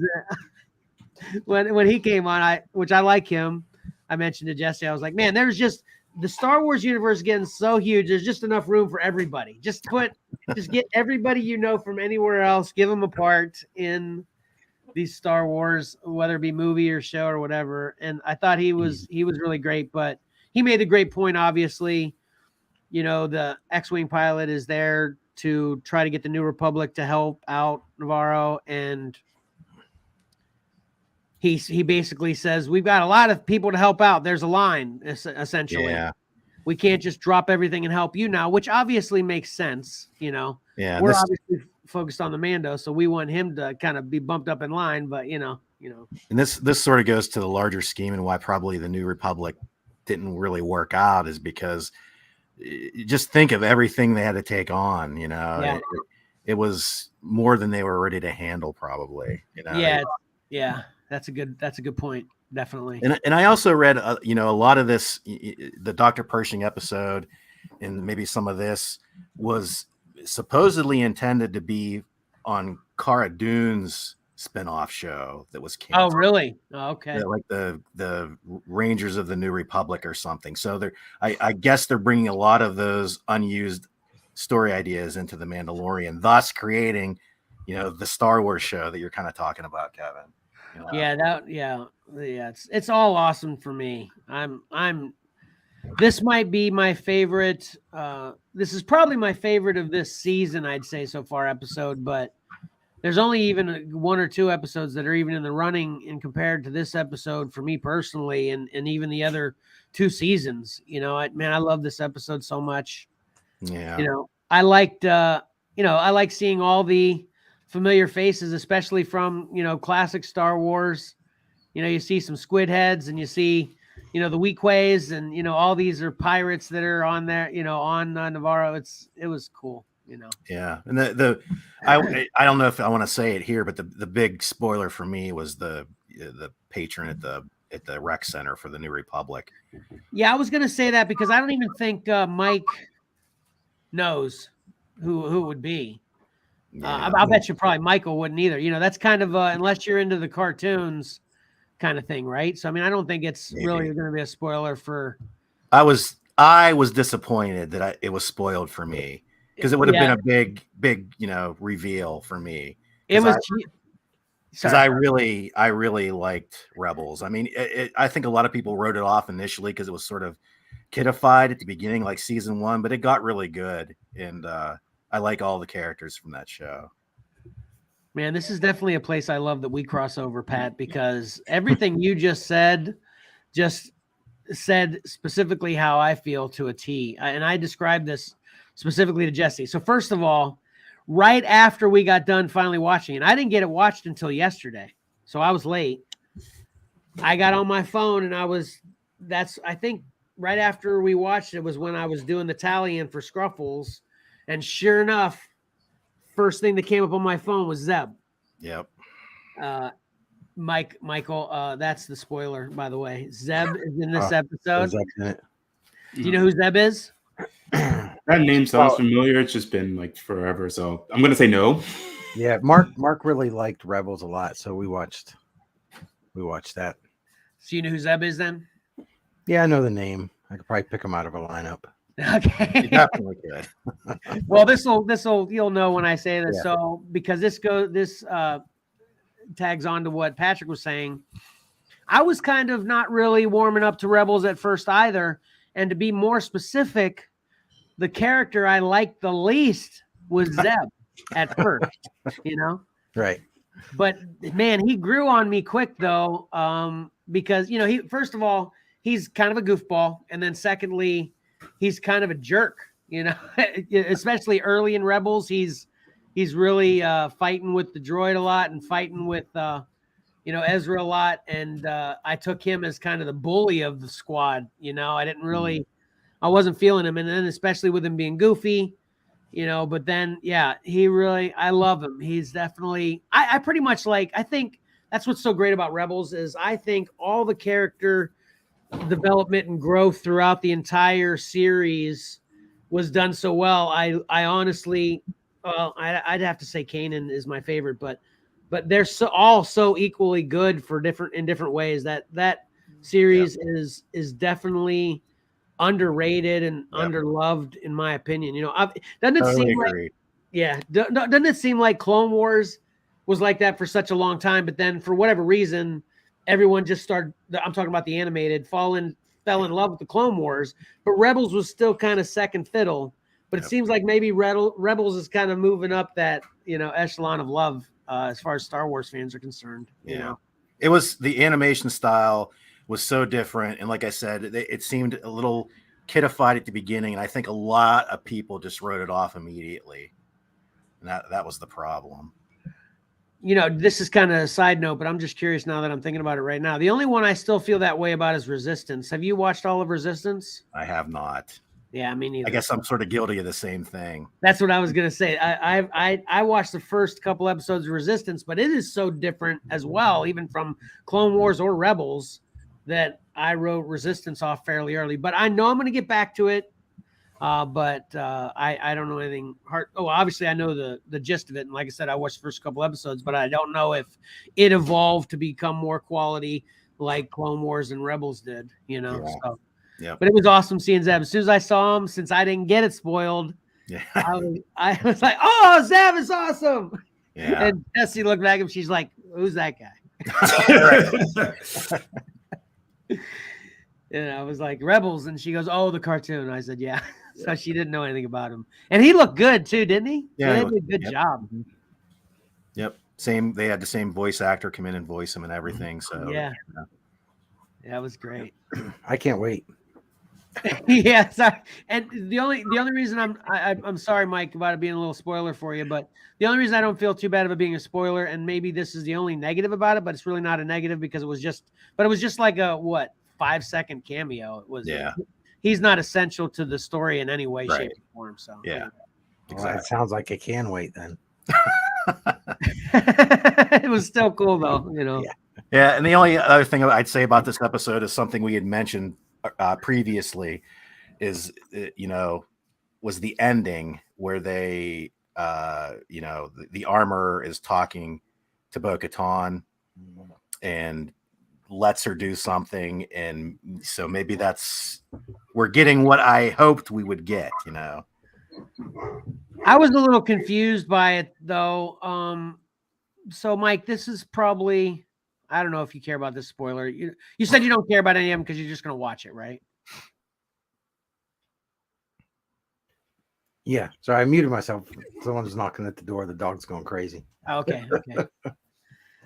So essentially, the armorer tells Bo-Katan to take her helmet off. The biggest reason I'm confused by this is obviously the point of her telling her to take her helmet off and then kind of bringing her out in front of all the other Mandalorians is to kind of bring together, and that's what Bo-Katan's role is going to be from this point forward, I guess, is to bring together the old school Mandalorian tribes and the new school Mandalorian tribes, because she was obviously new school and she moved into the old school realm with everything that's all the events that have occurred since, and that's obviously the point of her removing the helmet, right? Let me ask you this though: why couldn't I thought it didn't make much sense to me as to why that's the symbolism of it. Why couldn't she have said everything she said and did everything okay, here's I'm going to rewrite this episode. Here's what would have been better for me personally, okay? So they have the armor and Bo-Katan have that same exact excuse me, have that same exact conversation. But then when Bo-Katan goes out in front of the other Mandos and Bo-Katan says, the armorer says, this is what Bo-Katan's going to represent this this moment forward, if then Bo-Katan of her own will removed her helmet to kind of symbolize, okay, this is what it's gonna be. Since I'm going to be that, let me do this, as opposed to the armorer saying, hey, take your helmet off because this is what you're gonna be. You know, that kind of thing. You see what I'm saying? Yeah. I mean, a little nitpicky there. Well, I think that it would have been, because she came out already without her helmet in front of everybody. I think it would have been they would have thought maybe it was her decision, and maybe would have not embraced her without the armor being okay with walking out with her already. I think they automatically would have shunned her. I don't know. It's yeah. Who knows? And it's, again, this is a slight complaint because I love this episode so much. I think it's a very cool moving forward. And the other interesting part is that too, now they were just basically delivered a new home at Navarro. He gave them, like, it seems like many square miles of land for them to now grow Mandalorians together. But then now let's go back and save Mandalore. It's like how they're going. Yeah, I get that, but I also like that that's what they're going to do. Huh? I like that is their plan to retake Mandalore. Yeah, you know, yeah. At least we're going to get off this planet where we're being eaten every day, Right. you know, while we gather our forces to take back Mandalore. So I was like, yeah, I was okay with that. Yeah. And then lastly, I got a question in reference to that. Who are they going to retake Mandalore from? I don't think they have to retake it from anybody. Well, they said let's retake it. So you're just assuming that means move there? Yeah, repopulate it, make sure everything is okay, you know. Obviously, you know, only Din and Bo were there, but there's obviously lots of creatures damage to the planet and potentially atmospheric problems, but that seems to not be the case. Yeah, who knows? Yeah, I was actually taking it that there might secretly be someone that they have to take it from that maybe we weren't aware of or something. I was kind of thinking that, you know. So. Yeah. Well, we obviously know that somebody's after Bo-Katan for some reason. That wasn't just random. So that's probably going to fold back in here soon, which could tie into the end of this episode. Yeah, which at the very end we got to see again the X-Wing pilot. I'm forgetting his name again. He was investigating an Imperial shuttle that was dead in the middle of space, and it had been breached. And then they found evidence of some Mandalorian Beskar armor in the Imperial shuttle. So I think that's kind of messing with our head a little bit. Like, I don't think it's really a Mando involvement in that. It's like we're assuming it's Moff Gideon, right? I mean, that's kind of where we're thinking with this, right? Yeah, well, that was the shuttle that was transporting Moff Gideon, and they're implying that the Mandalorians broke him out, but right, it's probably like a red herring, you know. Yeah, that's what I was thinking too. Yeah. So that was cool, man. That was so cool. I loved it. So 2 episodes, episode 4 and episode 5. I'm gonna call episode 5 my first 10 of the season. I loved it. Even with the slight complaints I have, it doesn't matter. I love it. Give it a 10. I give episode 4 an 8.5, just because it did seem like more of a filler too. So, you know, I think we could have gotten Vizsla to care about Bo and Mando more. You know, that could have happened without having a whole episode of kind of seemingly goofy things happen to rescue his son. So.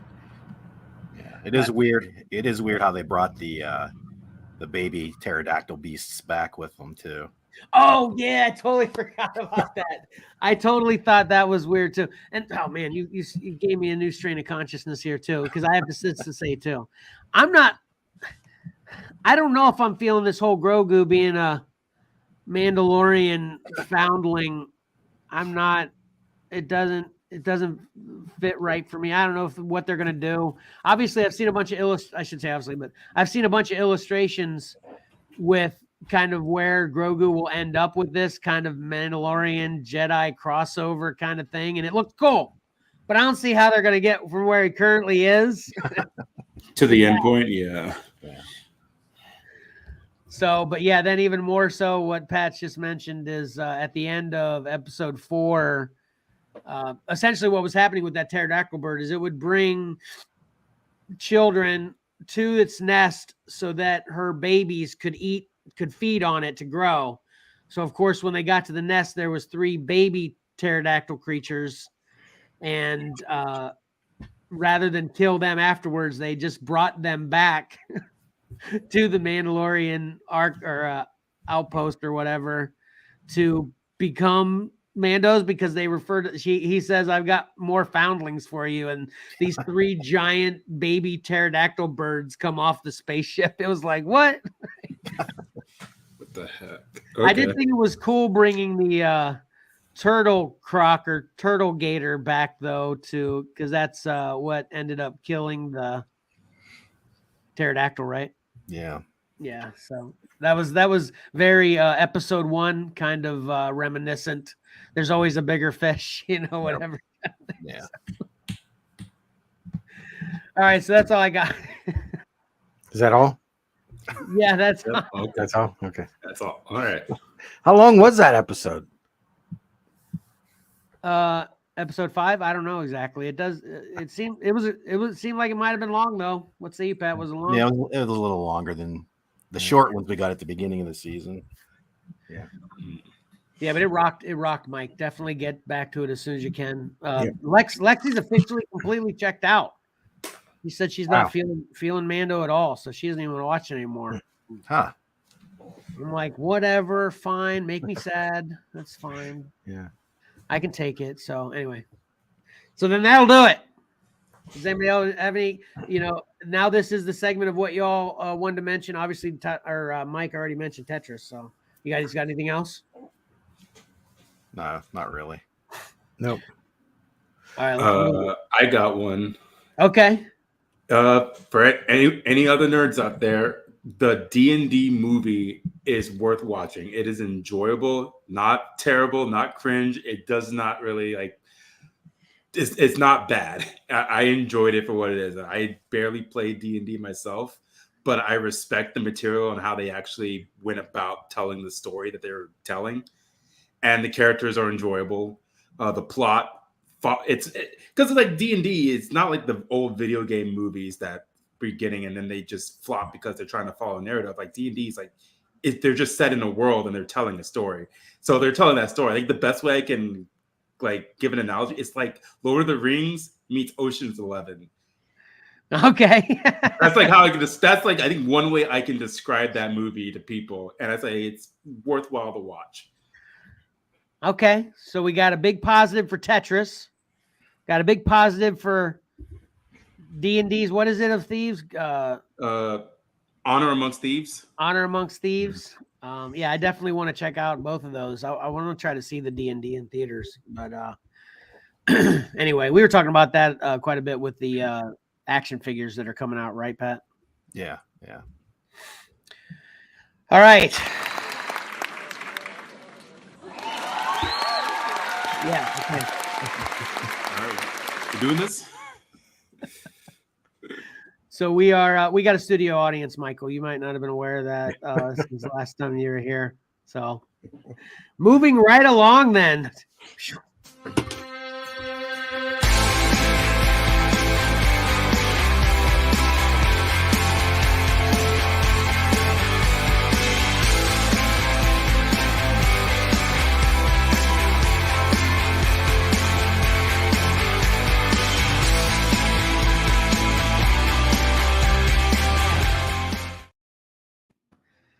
Mike is on deck. I'm up. We're ready for our pick 3. And let me run down. From what I understand, this was a good week. Everyone liked the selection. It seems that way.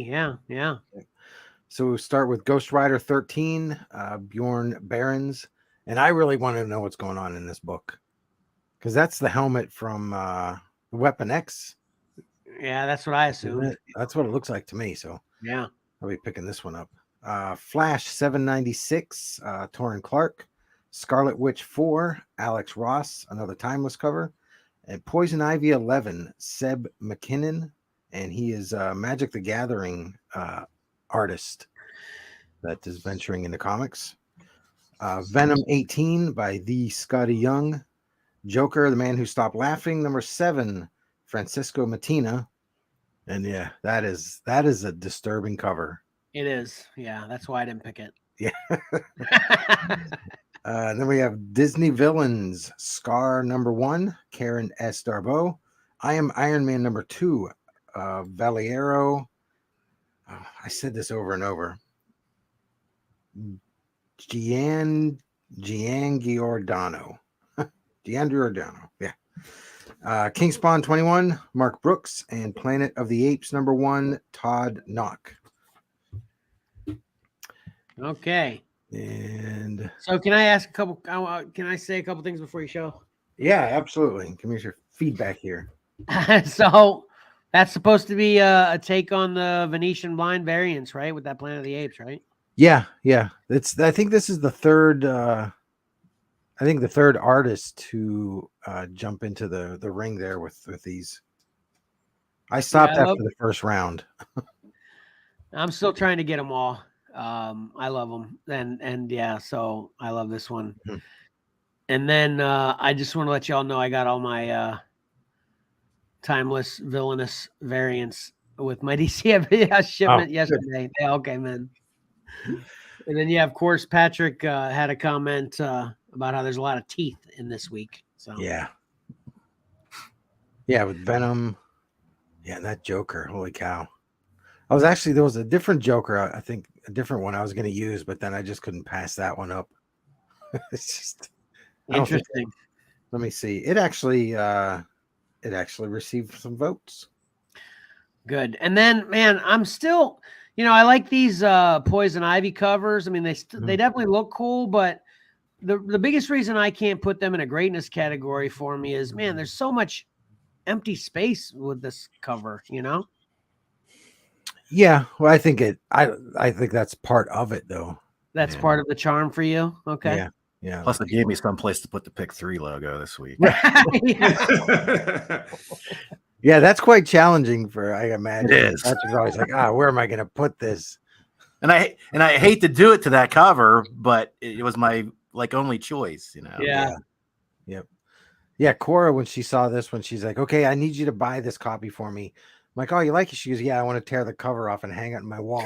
Yeah, right. Yeah, exactly. That's funny. All right. So I had to order one for her, and I guess I'll just it's hers. I'll let her tear the cover off and hang it in the wall. Gotcha. It's like, well, you can just hang the book. Anyway. Have you guys seen a bunch of the timeless villain variants? I mean, well, I know you have seen them. Do you guys have any criticism of them? No, I think I've liked all of them. This week it was a toss-up between Magneto and Mysterio was on one, and I really liked the way Alex Ross had done. You can almost see a silhouette of a face inside the dome there. So it almost made it. But have you seen the Elektra one yet? Elektra Assassin? Yeah. I didn't stare at it or look at it. I remember seeing it. We'll stare at it and tell me what you think. Pat, have you seen it? I don't recall it, Kevin. Oh my God. I'll look it up after I'm done with this segment. All right, cool. Okay. All right. Who won? But but I really liked how I think this is a great, powerful pose by Magneto. I just agreed. It's so classic. Yeah. So anyway, that's why I picked this one over the Mysterio one. Okay, so let's start with the cover that came in third place. Okay. And that is Magneto. Speak of the Devil? Yeah. Scarlet Witch 4. Yeah, that is a great one, definitely. Yeah. And then in second place we had Ghost Rider number 13. Patrick, are you familiar with what's going on with the Weapon X helmet? Nope, I just thought it was a new Walkman or something. Okay.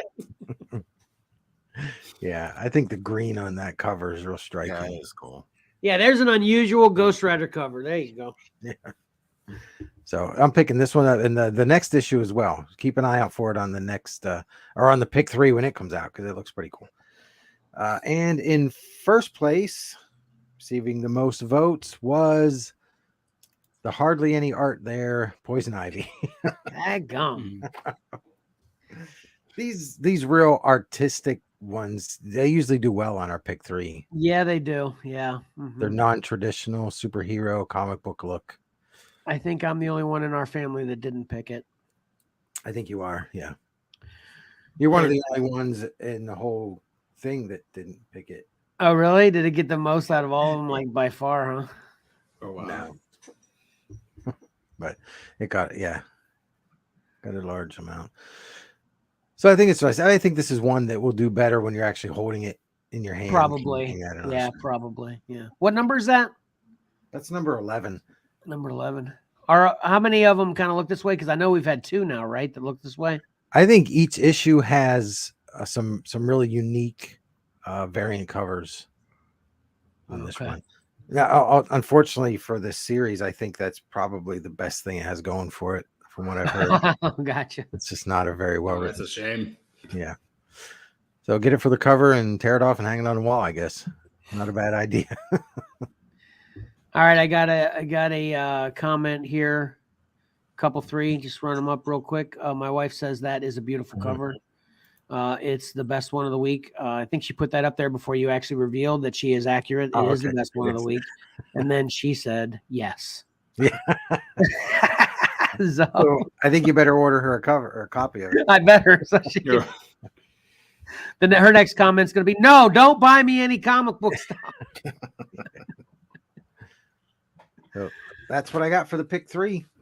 These are all coming out April 5th.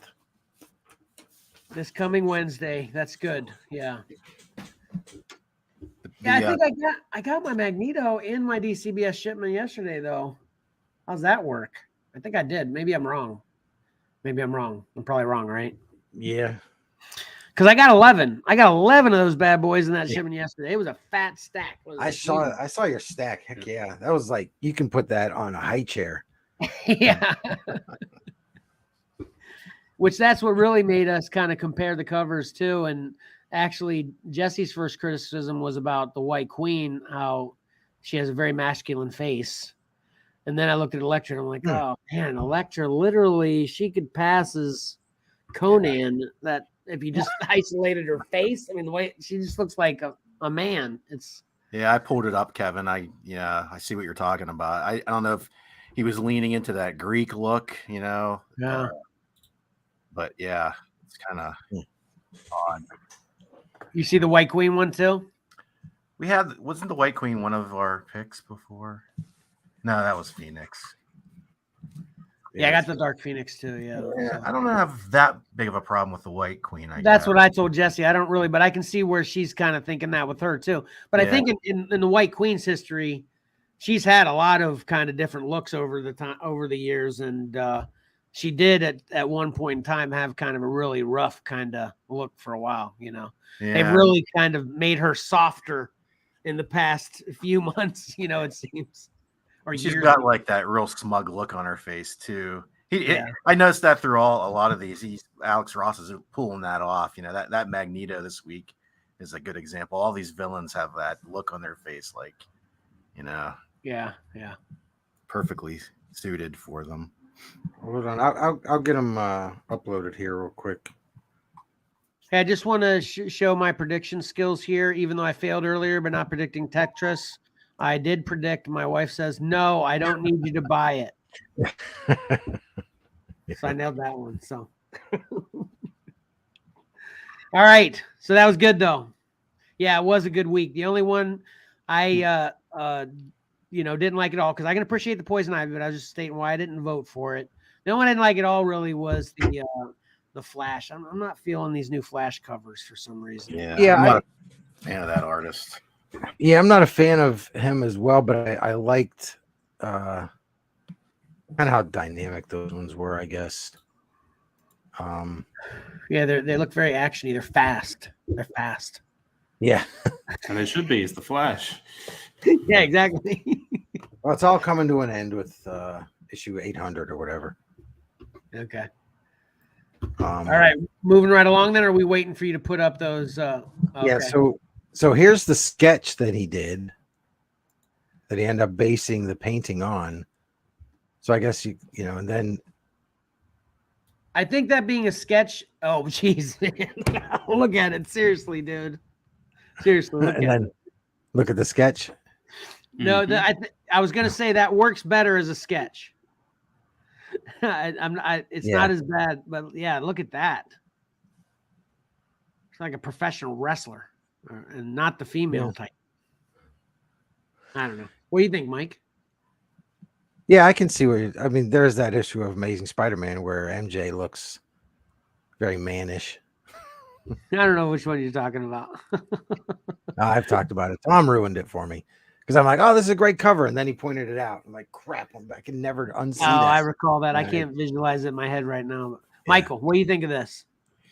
Yeah, no, when you said it, is like, now look at it. It does look like it's a type of woman from like ethnically, probably like when you said the Greek look, it's like I can see that like it's supposed to be like early age Spartan woman, for example, or Roman, but it's just like, yeah, I guess that's it's almost in the uncanny valley in a way, and I do agree with it being, I think, better as a sketch, but this looks like overall this is like a good drawing that the artist did. Yeah, that's what I was gonna say. I'll backpedal a little bit. I'm saying it's good. It's a good art. It's a good picture. It's just not the Elektra that I'm familiar with seeing. Basically, you know, doesn't look like. Yeah, most of that. It looks like this is a different person dressed up as Elektra. That's a perfect way to put it. Thank you, Michael. Exactly. So this is the cosplay Elektra. right. I don't know. I think it looks good. You got the White Queen? No. Okay. All right, I just was wondering. I didn't know if you were pulling that one up. Okay, we're ready to move right along then. Yeah. We got a lot ahead of us. Yeah, we do. Exactly. Here we go.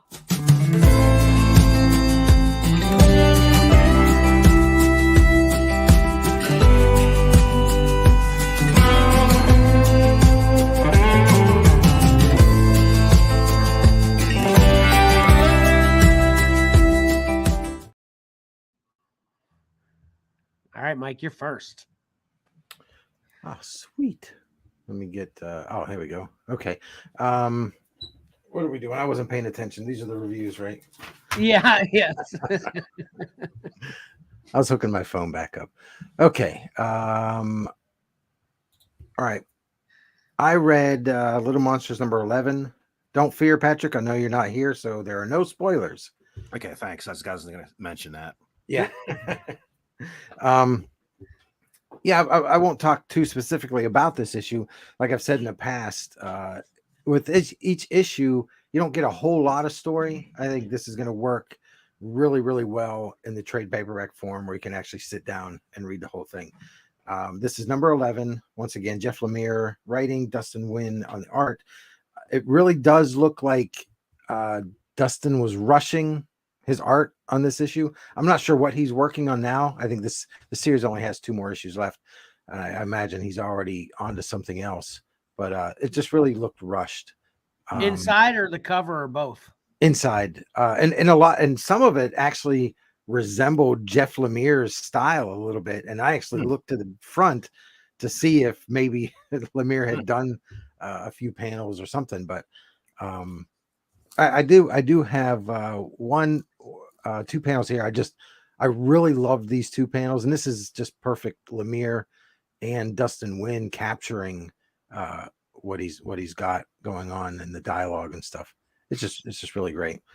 So let me just get a few more questions answered. You can really tell that the end of the story is coming, and I think this is a get it. If you haven't been getting this, definitely try to pick it up. We have the trade paperback for volume 1 is available right now, and the trade paperback for volume 2 won't be available until August 24th. We have issue 12 coming out on April 12th, and issue 13, which is the final issue, coming out May 10th. So it's wrapping up, and I definitely think this is something that you should get. If you can find the back issues, get them. If you can hold out till August, for the second trade paperback, go ahead and do that. But it's that's probably going to be the best way to read this story is kind of all at one time. Or wait till January and get the hardcover that collects everything. Yeah.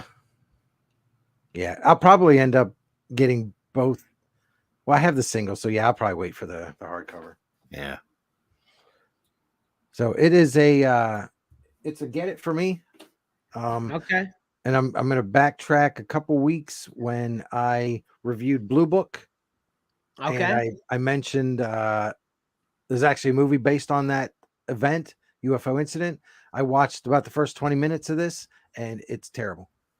Yeah, 70s made for TV. Oh, I can yeah. only imagine, You really have to be in the mood for it, and it's not even like it was done in a traditional sense. I mean, there's some flashback things, and yeah, it's just I found myself, picking up my phone and just looking on eBay and the internet while this was on. I was just kind of bored.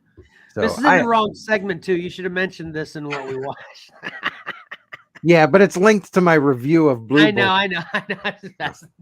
And I was asking you to read Blue Book number 2 and review that, but I wanted to touch on the Little Monsters because I enjoy it more. Well, you should let me borrow that. I'd like to just check it out. I can if it's bad enough, that'll make me stick around.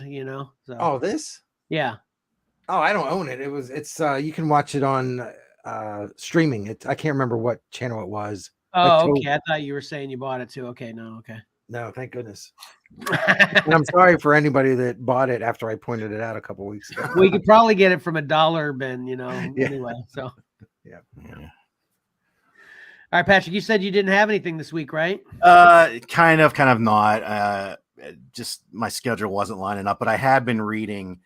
I've been forcing my way right away. That's a bad sign. I've been forcing my way to finish up Images 2 Moons by John Arcudi. I liked it initially. I thought it was kind of a neat horror book. This is like it's set, boy, what time period would you say? Civil War. Pre-Civil War, Civil War era. Oh yeah, it was during the Civil War because they were having the battles. Yeah. I liked it. I thought it was kind of creepy, cool horror. I think I read initially the first 4 issues, and then I think it got stacking up on me. And I noticed them, and I was like, I gotta catch up and see, what's going on here. So issue 5 finished up the first arc, and I thought it was fine, even though I had let it lapse, and I kind of had forgotten some things. 5 was fine. I didn't have any problem with it. Then I read 6 through 10, which is the second arc, and I've lost interest in it. I probably won't be going any further. There is another. There are more issues planned, I believe, but there was a time jump there, and I just wasn't feeling the story. And this is a pet peeve of mine when writers try to write accents and dialogues. I have a hard time with it. I find it frustrating. And there's a lot of that going on in this book, especially it seemed like in this second arc. And the story just wasn't working for me. So it's one of those things where a lot of times if things stack up and I've lost interest and a lot of times go by, it just gets filed away. But here I was interested enough in those first couple issues that I stuck with it and sort of worked my way through that, the final issues. But at this point, I'm probably out. So it's the first part was probably a slight get it for me. The second arc, I'd say forget it, and I unfortunately probably won't be checking back in on this book. Wow. Yeah, I agree with you. The first arc was really good. I liked it. Lost interest. I had to power through the rest of it. Force myself to read it. So you read them too? Yeah. You feel kind of the same way. Yep. And I won't when it comes back. It's been gone for a year. I think. Yeah. For a while. So yeah, I probably won't pick it up when it comes back either. Was that an Image title? Image, yeah. Yeah. All right, so it's funny that we kind of mentioned, obviously, with us being gone for 2 weeks, that I'd get a lot more read of Monstrous. And here you are, you didn't read a lot, Pat, and Mike, you didn't read. It's funny when we have these big lapses with skipping a week or whatever. Right. We're kind of under the first impression. Oh, I'll get a lot for Yeah. the next one, but yeah, I was kind of the same way too. I thought I was going to read through probably the rest of at least the first trade of Monstrous, but I actually only got 3 read up until this morning. And then this morning I got up early enough and I read 4. And man, am I glad I did. And I feel bad or I don't feel bad, but I regret that I didn't pick it up sooner to get further. Because man, this got a lot more complex and to me more interesting. To remind people about Monstrous, so I'm reading the first trade, and I already reviewed chapter 1 and 2, which were issues 1 and 2, and now I've read chapter 3 and 4. So this is issue 3 and 4. This is the cover for issue 3 that is in this book. And I wanted to mention this too. I'm not sure. I don't think I did mention it the first time I talked about it. They have a great synopsis thing at the end of every book / chapter where there's a cat, and there's actually a whole race of these talking genius cats in this series. And there's one cat in particular that's kind of traveling with Mayoka and her friend, which correcting myself too on that, I described her as like a squirrel girl kind of thing, but she's actually a fox.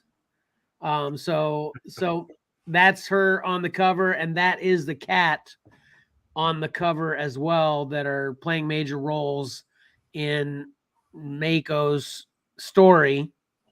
And of course, this is by, correct me, Marjorie Liu. And how do I say that other lady's names? And do you know how to pronounce that, Mike? Takeda. Yeah, I think Takeda is how I. Anna Takeda. Okay. So anyway, so that's who this is by, and again, they're the art and writing team, and this is a beautiful book. That doesn't even need to be said, in my opinion. The covers show it too, and I think they're all great. But to recap where we are in the story too, real quick. So we have basically this takes place basically in the city of Zamora, and we have the Arcanics, which is what the main character of the story, Maika, is an Arcanic. This fox girl on the cover and the cat they're all considered Arcanics, and they're kind of battling regularly on Zamora with the humans, which the humans also have help in the Kameas.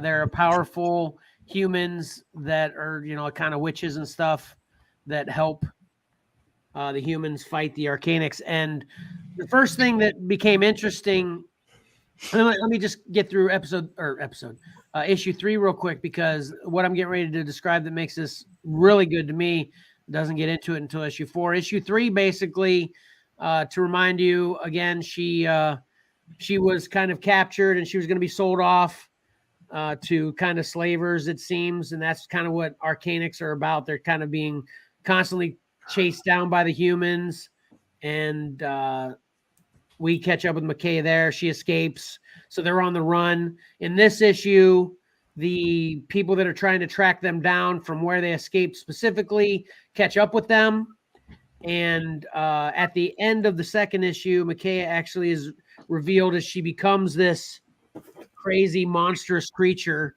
That's how they escaped.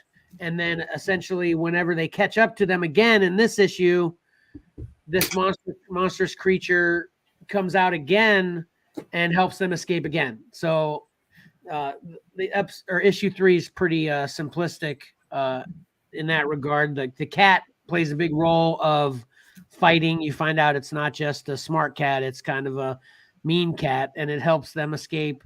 And but what we do learn in this is this monster that Makaya becomes actually, and I'm going to say this is almost stealing Venom from Marvel. We actually learned that this is its own separate monster that is inside Micaiah, and she has a stump for an arm. We talked about that as well, and it comes out of her arm, and then it becomes its own kind of tangled creature, but it's all black, and that kind of happens towards the end of this issue, which then takes us into issue 4, where we get a lot of dialogue between this creature and Micaiah, just like Venom, you know. And let me restate, when I say just like Venom, I'm referring to like, especially in the movie. You know, I haven't read a lot of Venom, or I haven't read any Venom in a very long time, so I'm not going to be presumptuous that that's how it's happening in the comics right now. But especially in the Venom movie, it's just like that. She's talking to it, it's talking to her, it's inside her, it hates her, it doesn't know why it's inside her, it wants to get out, it's trying to be commanding her and telling her what she needs to do, and she's like, screw you, I'll do what I want, kind of, you know, very similar, like I said, to Venom. And the little fox girl is actually very afraid of Micaiah, because she's actually seen what this creature, when it comes out of Micaiah, or what Micaiah kind of also partially becomes, because it always stays attached to her, you know. And she actually ate another Arcanic, and so the fox girl is very fearful of Micaiah. But then now in issue 4, we're starting to establish that they're separate, essentially, and Micaiah is actually protecting the fox girl from this creature that wants to eat the fox girl, because the creature is becoming hungry, right? So we get this new dynamic, which is, the way it's written in this is very interesting to me, and it's well done too. I mean, it's unquestionable as to who's talking about what and exactly when, and all. It's written very well and laid out very well, in my opinion. But what even gets more interesting in this is they start to give us a lot of explanation as to how we get to where we are in this issue. And essentially, so the humans are kind of not constantly just full force attack. Well, I'm sorry, I should step back on that too. So the Arcanics have what they call this place called Constantine, and it's the city, and there is a bunch of Arcanics there, and there's a queen of the Arcanics, and she's actually a wolf, and she looks just like a wolf. And we discover, and this actually confused me a little bit, and I think you mentioned this earlier, Patrick, asking what character was on what covers. Mm-hmm. And I was wrong. It's a totally different character. So there are people searching for the being that is in Micaiah from the Arcanics Authority, or whatever you want to call it. They're called the Ancients, is they're the top dogs in the Arcanic community.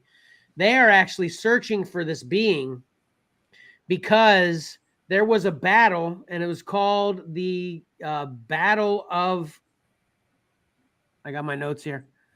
Oh, the Battle of Constantine. Yeah, okay. So there was a fight happening between the Arcanics and the humans, and you'd only assume that they're talking about this creature when I tell you what I'm talking about next. Something killed everybody, Arcanics and humans. So the humans actually assume that the Arcanics have this creature kind of, and the Arcanics know that the humans think this, so they don't correct them.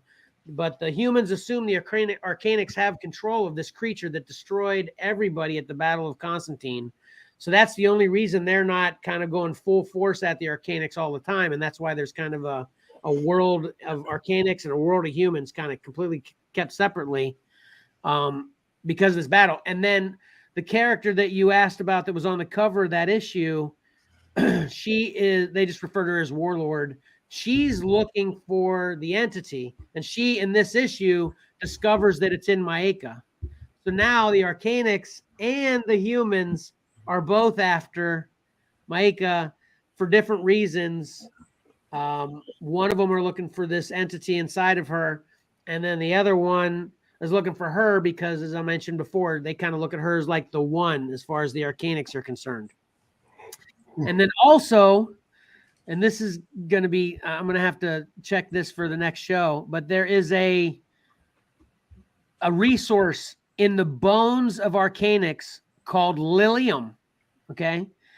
And we find out that's where the Kamaians get their power from. They want Arcanics to then harvest Lilium from the bones of them. That's why they kill them. They purchase them or capture them and then kill them. And then they harvest Lilium. And the Lilium is the source of the Kamaians of power. So they're essentially just humans that are getting this power essentially from the Arcanics as well. So that was also another, kind of really kind of gets kind of deep, interesting part of all this. Yeah, that's kind of where we are. This ends also too. You can see this. There's a god in this called Ubasti, and the background of this picture, which is the cover of issue 4, is actually this throne to Ubasti, which when the creature comes out of Miyake, it looks kind of familiar to this. And I'm using the word throne. That's probably not altar. So not a throne, but this is like an altar to Ubasti.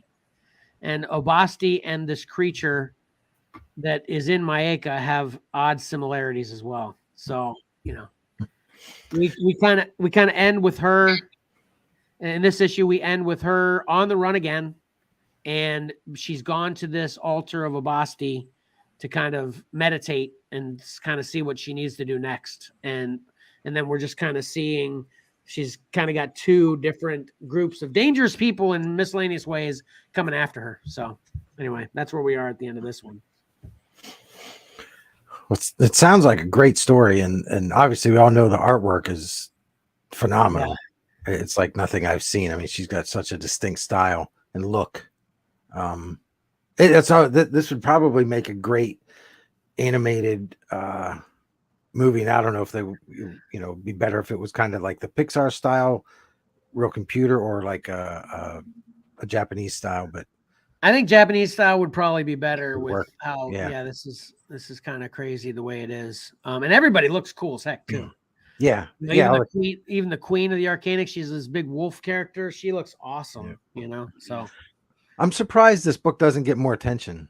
Me too. I'm telling you. And Marjorie's no slouch in writing. I think she wrote X-Men books, and I mean she worked for Marvel for a bit. So I'm just surprised it's not on more radars. Yeah, it is. It's already jumped up to a complete get it for me so far. I don't know if maybe that would change. I might do the switcheroo like I did on the other Wolverine book.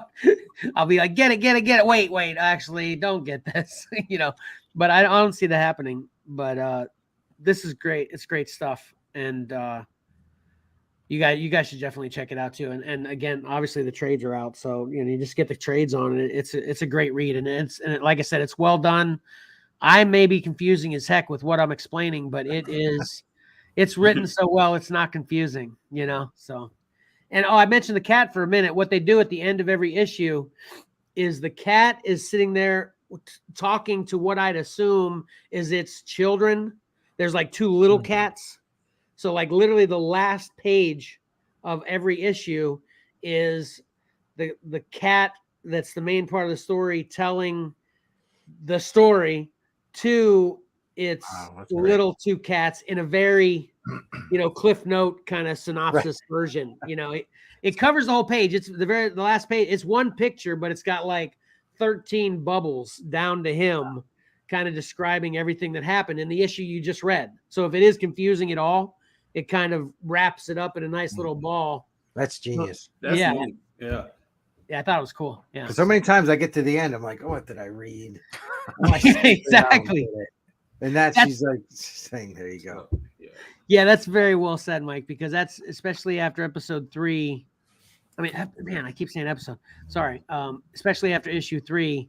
I was like, scratching my head like about a couple things, but the synopsis, reading it, the cat explaining it, it kind of wrapped it all to where I didn't have any questions anymore. That's it was perfect. great. It was perfect. Yeah. Because it looks complex. It could be a little bit overwhelming, almost like, wow, do I really want to dive into this? And it's going to take a lot of effort to understand it. So that's a relief.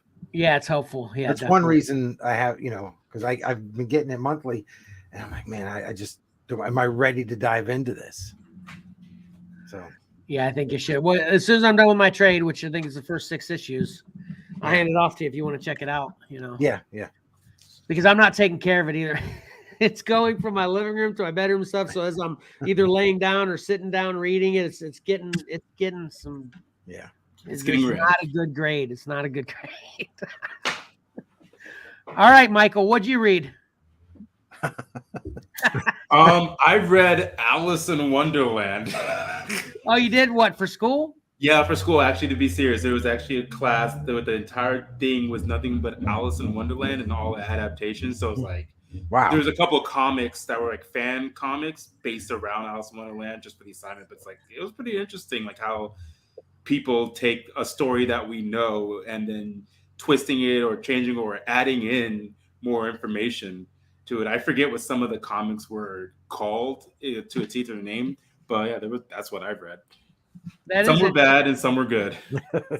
That is interesting. I'm going to add on to that because they actually made a game, a tabletop game called Wonderland, and it's based on Alice in Wonderland, as you can imagine. It seems like the focal point of it is Cheshire Cat, but man, it's getting rave reviews. So I'm like looking at it, I'm like, I don't want this game, but everybody's loving it. Is it a big purple box? Yeah, my professor was raving about that, where they wish they actually bought that years ago before its price tag is right now, and he's just like beating himself up over it. I'm gonna end up having it. I know I'm getting peer pressured everywhere. My magazines, my YouTube channel, everybody I follow's talking it up about how great it is. I'm like, man, I'd be an idiot not to buy this. Yeah. Anyway. All right. So again, to wrap it up, Monstrous, get it. 2 Moons, get the first 5, 6 to 10, forget it. Little Monsters, get the trade. And Alice in Wonderland, get some of them you see, and I'll pass on others. Yeah, pretty much. All right. Are you ready now, Pat? Yes. All right. Here we go.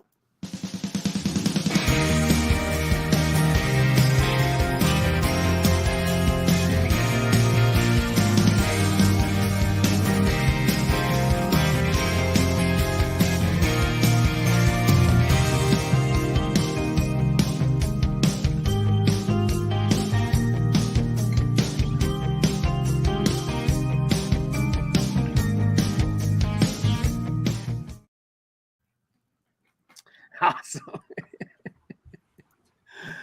Awesome. All right. We had touched on Mandomania a couple of weeks. So we mentioned it was like a weekly thing. I told you it was on Wednesdays, and then why they didn't start when the Mandalorian started being released in season 3, I don't know. Well, they did. They started it when episode 1 came out, and they started on Tuesdays. It's revealed every Tuesday. We're gonna do a little bit of backtracking here. Some of these may have been in the first couple weeks. Some of them are later releases. So this is Gentle Giant Paz Vizsla mini bust. That's awesome. Yeah, retail $150. Oh my God. Yeah, Gentle Giant's busts. Gentle Giant's bust, man, they're so expensive. That's how much statues used to be. Exactly. How tall is that? They're, if you think about, do you have any of the Star Wars Gentle Giant busts? No, They're slightly bigger scale than like the standard Bowen mini busts. Okay. But that still seems steep though. Yeah. And he's a big figure, but still, it's yeah. It's awesome though. Yeah, I checked out of the Gentle Just mini bust a long time ago. I was thinking I was gonna say, man, I'm definitely gonna get that, but yeah, not at that price. Yeah. Well, this is a little more affordable.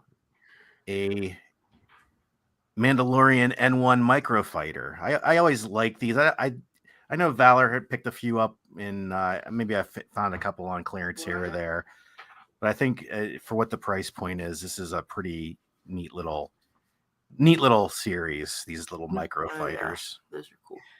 You know, I'm not actually a big fan of the Mega Fighters, but I like this one. It looks pretty cool. Yeah. Do they all have kind of an action thing to them too? It looks like that one shoots the green discs. Yeah, I think a lot of times, more recent Lego stuff has been going to that, where they have like a shooting feature that shoots out pieces. Yeah, but, like a playability thing. Yeah. Yeah, I think I might grab that one though. Okay. Yeah. I think this is newer. This was the reveals this week. We have the Pike Soldier from the Book of Boba Fett. This is Star Wars Black 6-inch. They didn't show any boxed promos for this. Just the out of the box. So I'm not sure why. But the only reason I'm saying that is because sometimes it gets confusing whether it's 3 3/4 versus 6 inches. Wow. This is a Star Wars Black 6-inch figure. Okay. But also from the Book of Boba Fett, they showed from the Vintage collection, Cad Bane. Yeah, I almost grabbed this off the shelf. I didn't pull the trigger though. I'm trying to stick with just Mandos. There's so many now. Right. And I don't mean just obviously Din Djarin. I mean just like there's so many Mandos now in general. Yes. I gotta cut it off somewhere. Man, I'd love to have every bounty hunter though. And this, if I was gonna stem away from sticking to that, it would definitely start here. Cad Bane's probably in my top 5 bounty hunters. He's awesome. Yeah. He was so great in Clone Wars. I mean, anybody thinks they know anything about Cad Bane from Book of Boba Fett, you have no idea how awesome he is. Check out the Clone Wars. He's so great. So anyway, go ahead. Sorry. Yeah. And then they revealed this 4-pack of Tusken Raiders. Yes, damn it. This is vintage 3 3/4-inch series. There they are. That's the box, and there they are out of the box. So a lot of different looks. How much is it? 55 retail. Sold. It's not a Mando though. Man, it looks so cool too. And yeah, I'd love to have all of them. And this seems like all the ones you showed us before, right? So previously I had showed a Black Series in a vintage. I can't remember if any of these duplicate. At least one of them potentially could, because there was Sorry. Yeah, there was a 3 3/4-inch vintage Tusken Raider previously. So it's possible that one's duplicated here, but maybe not. And then again, the 6-inch Black Series, it's potentially he is showing up in this pack, but I'm not 100% on that either. What I was also thinking too, imagine if you buy this, there's like this limitless amount of mix and match you could like make your you know what I mean? Yeah, for sure. But they look cool. I love them. Yeah. Moving on. Well, no, we're not going to move on from Star Wars. There was one more thing. Where did it go? They announced the Star Wars Black Luke and Grogu 2-pack. It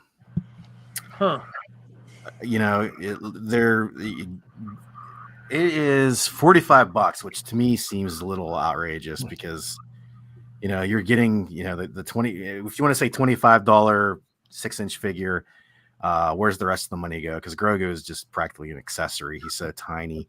You're getting a little probe and some like a little base you can action scene Grogu on, and a little backpack. But I mean, 45 seems, even in these days, seems questionable.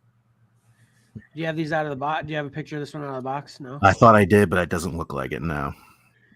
Yeah, I like the way Grogu's an accessory. Yeah, that's exactly the size of him. Yeah. This just feels awkward to me, is having Luke and then Grogu together like that. I don't know, but if it's actually, I don't know how to form my words. It just, is there something I'm missing? Yes. Yeah. You didn't see the Book of Boba Fett, right? Correct, I did not. Luke and Grogu spend a substantial amount of time together.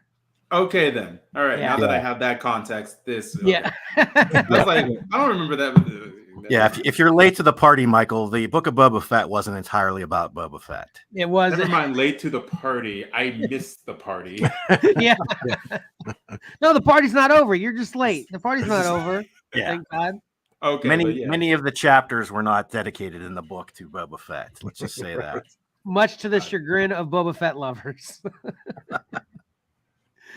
So anyway, it makes sense. Basically, we're saying, Michael, it makes sense. It's just it needs to be cheaper. It needs to be cheaper. Yeah. That's all. Yeah. I think that's the part that was also messing with my head. Why I couldn't imagine this. I could. What was the price you said? You said 45. Yeah, 45 retail.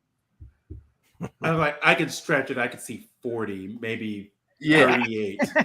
You're gonna be really confused when you see Mando or Grogu in some Mandalorian armor, Michael. You know what? Bring it. Yeah. Anyway. We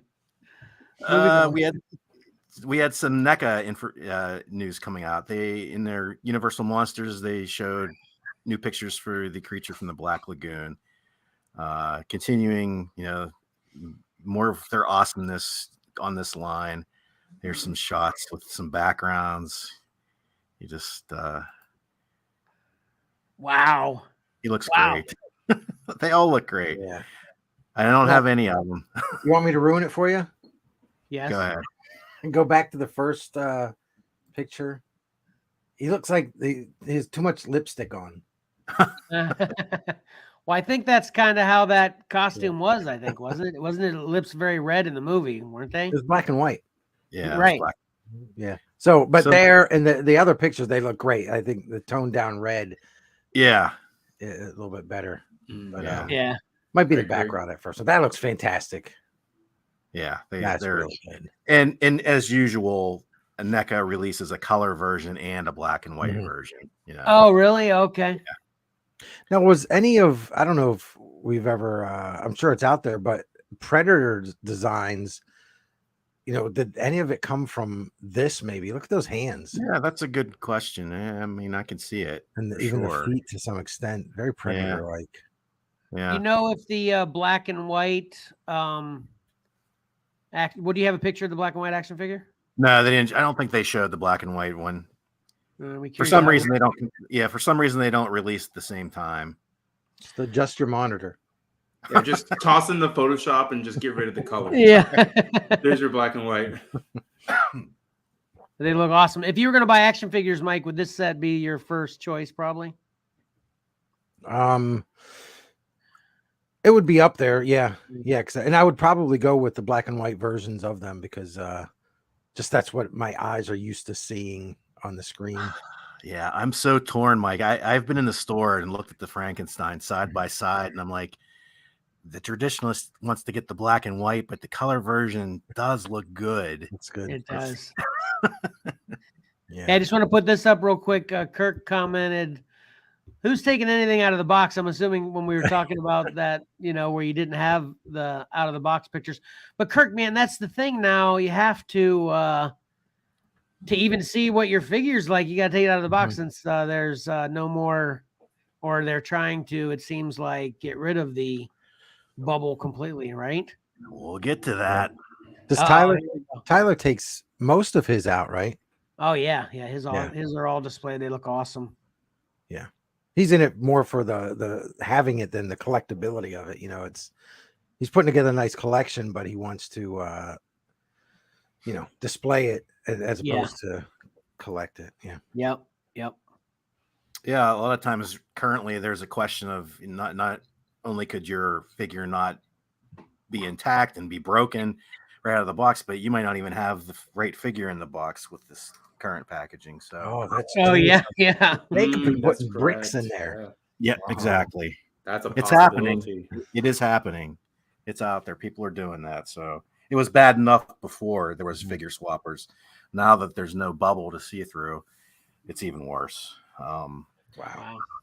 But we'll talk about because what I tease, we're going to talk about the bubble issue. The whole reason behind this was plastic-free packaging. Hasbro was committed to eliminating plastic from their packaging, but then we had remember those Spider-Man figures a couple weeks ago that we talked about, where the sort of the classic animated figures were mixing with more modern figures in the plastic bubble packaging.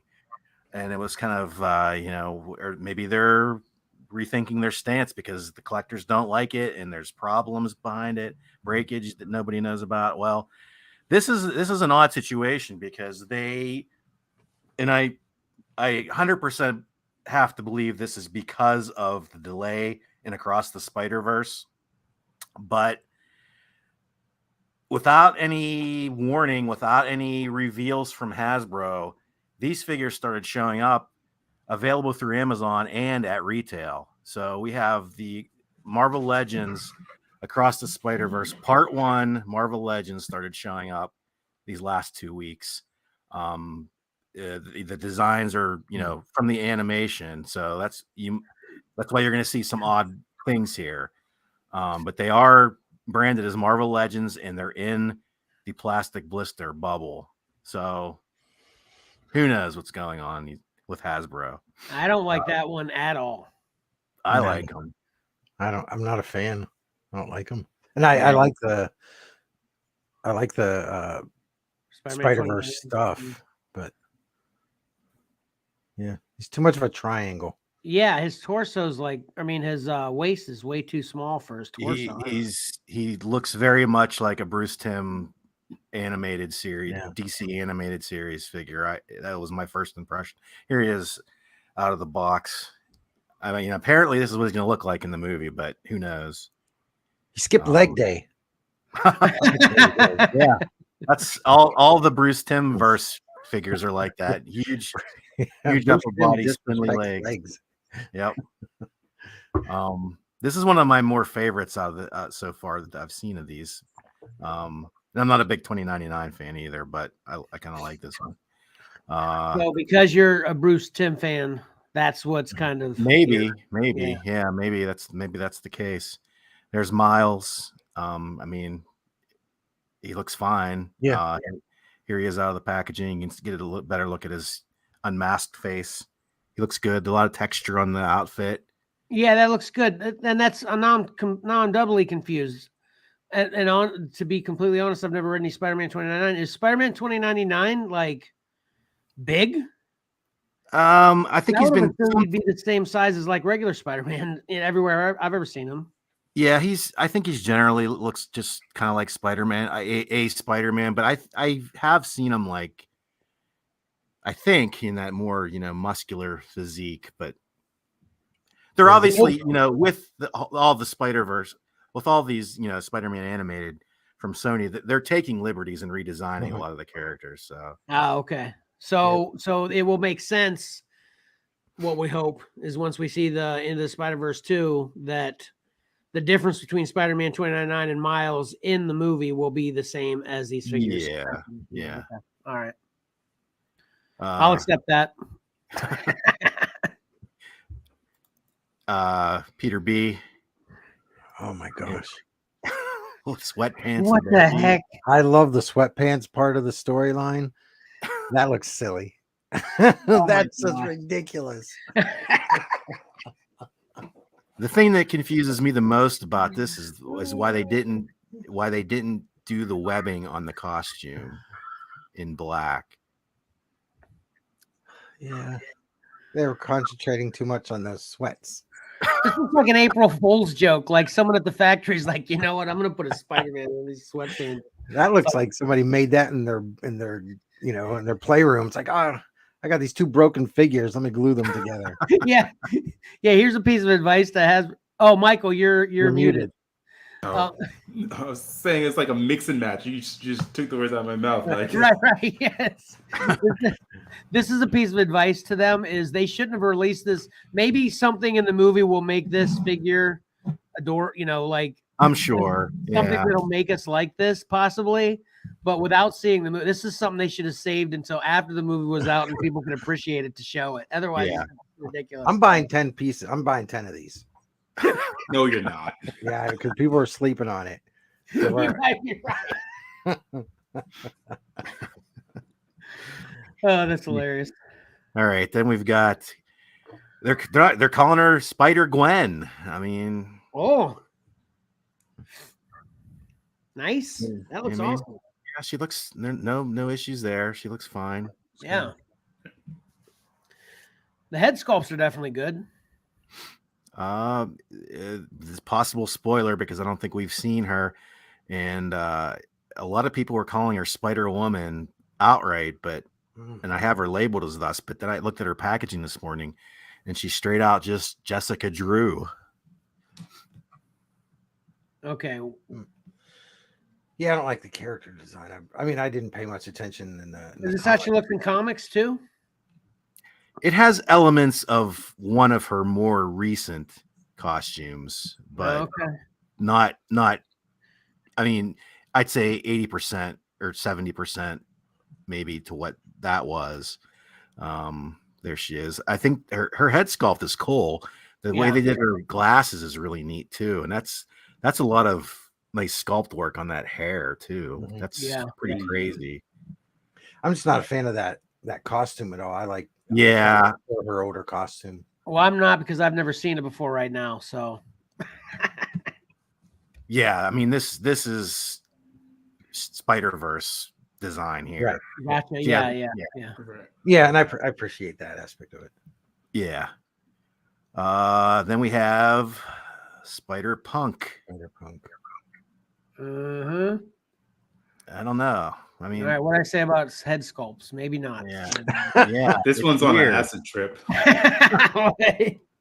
Look at they spent a lot of money on the paint apps for that guitar, though. Yeah, I love the design, the Spider-Punk design.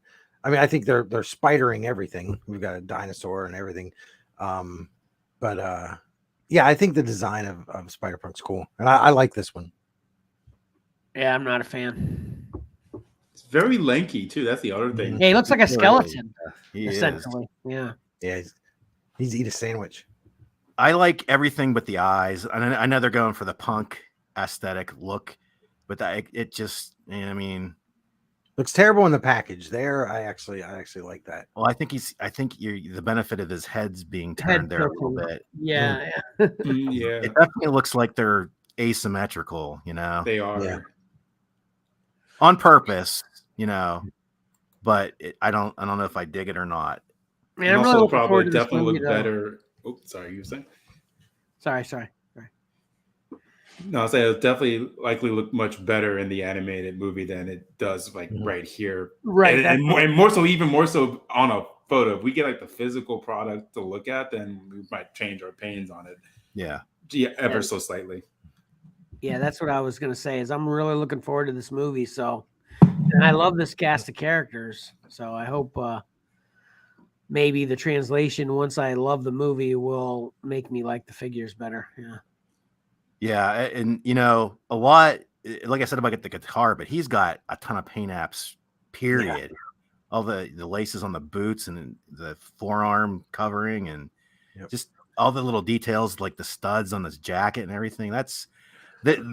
A lot of the pricing goes into paint apps on figures, and they really, I think a lot of probably this wave was allocated to Spider-Punk because man, he's just all out there. Got all of it.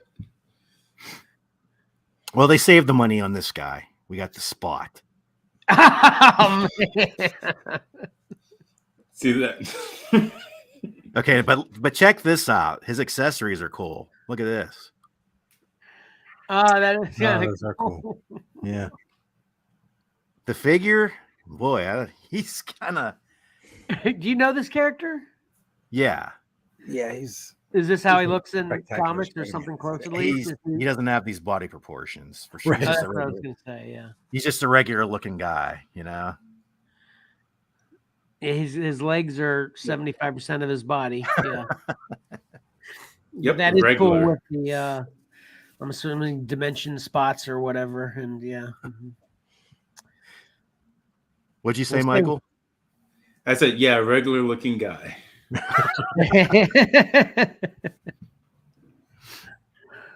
But yeah, I like the accessories. It's too bad they couldn't put a couple more in. I mean, it'd be neat if the couple more characters came in, with that kind of accessory in their own figure to display with the rest of them. But yeah, I guess they had to give you something after the figure itself. Right. Can you put up the Miles figure again real quick? Yeah.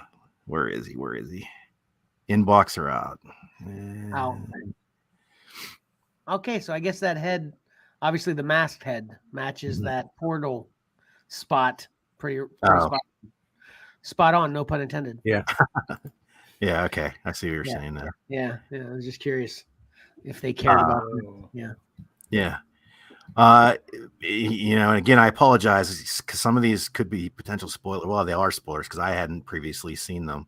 The toys are kind of giving some things away, but it is what it is. But here is the deluxe figure. He's not, or she, excuse me, she is not part of the main assortment, but she's apparently coming too. She's a deluxe figure, and that is Cyborg Spider Woman. Spider what? What? Spider Woman. It's like Spider Hulk or Spider Doomsday. I don't know. All right, now why is this one not in a bubble? This is partly because it's a deluxe figure. It's an oversized figure. Partly, I have no idea why. All right, and none of these are original Into the Spider-Verse movie originals. This is in the comics too? I don't know about I'm not familiar with Cyborg Spider-Woman. Yeah, I'm not. I wasn't getting those Spider-Verse books either. Pay attention. There are so many from the comic. I wouldn't be surprised if this isn't from the comic, but I'm just not familiar. Yeah, this one definitely looks cooler than something like Spot, but it's another one that I'd have to really like it in the movie to appreciate this character. It's all over the place, obviously. Yeah. But yeah, lots of details on that, man. Look at those boots. It's pretty cool. Yeah, it's a little bit of a different situation, when you get into the weeds here on pricing, but this is like a standalone figure. When they do a wave, they take into account, all the new parts, all the old parts, all the paint apps for every figure in the wave, and it's a sliding scale to see how they can get all those figures to work with each other. Whereas this guy or this girl is a standalone figure on her own, so the rules sort of don't apply there, so they can do kind of whatever they want to with paint apps and things, and don't have to worry about the other figures in the line. But yeah, there's a lot going on this one too. The regular figures that I had shown, the typical what is typical now. Marvel Legends retail price point $25. The Cyborg Spider Woman is retailing for $59. Wow. Jeez. Yeah. Okay. I think Kirk had a comment about the sweatpants Spider-Man. I think that's what he was talking about there. It looks like one of the wizard toys that people used to send pictures of that they made from home. Yeah. That's true. Yep. All right. Sorry. I was gonna say we'll leave you with the sweatpants, and that's it for the Horizon. That's it. Oh my gosh. Well, the only thing I was gonna say is that I think it's interesting with the Cyborg Spider Woman, whatever. That one is proportioned, quote unquote, normal, while all the rest of them seem to have really odd proportions. So it seems like, how's that going to be in them? It's again, wait to see the movie, I guess. Yeah. To fall in love with these action figures. So we'll see. Yep. Oh, so let me give you this real quick. You said that's it for the Horizon, Pat? That's it. Yep. All right, cool.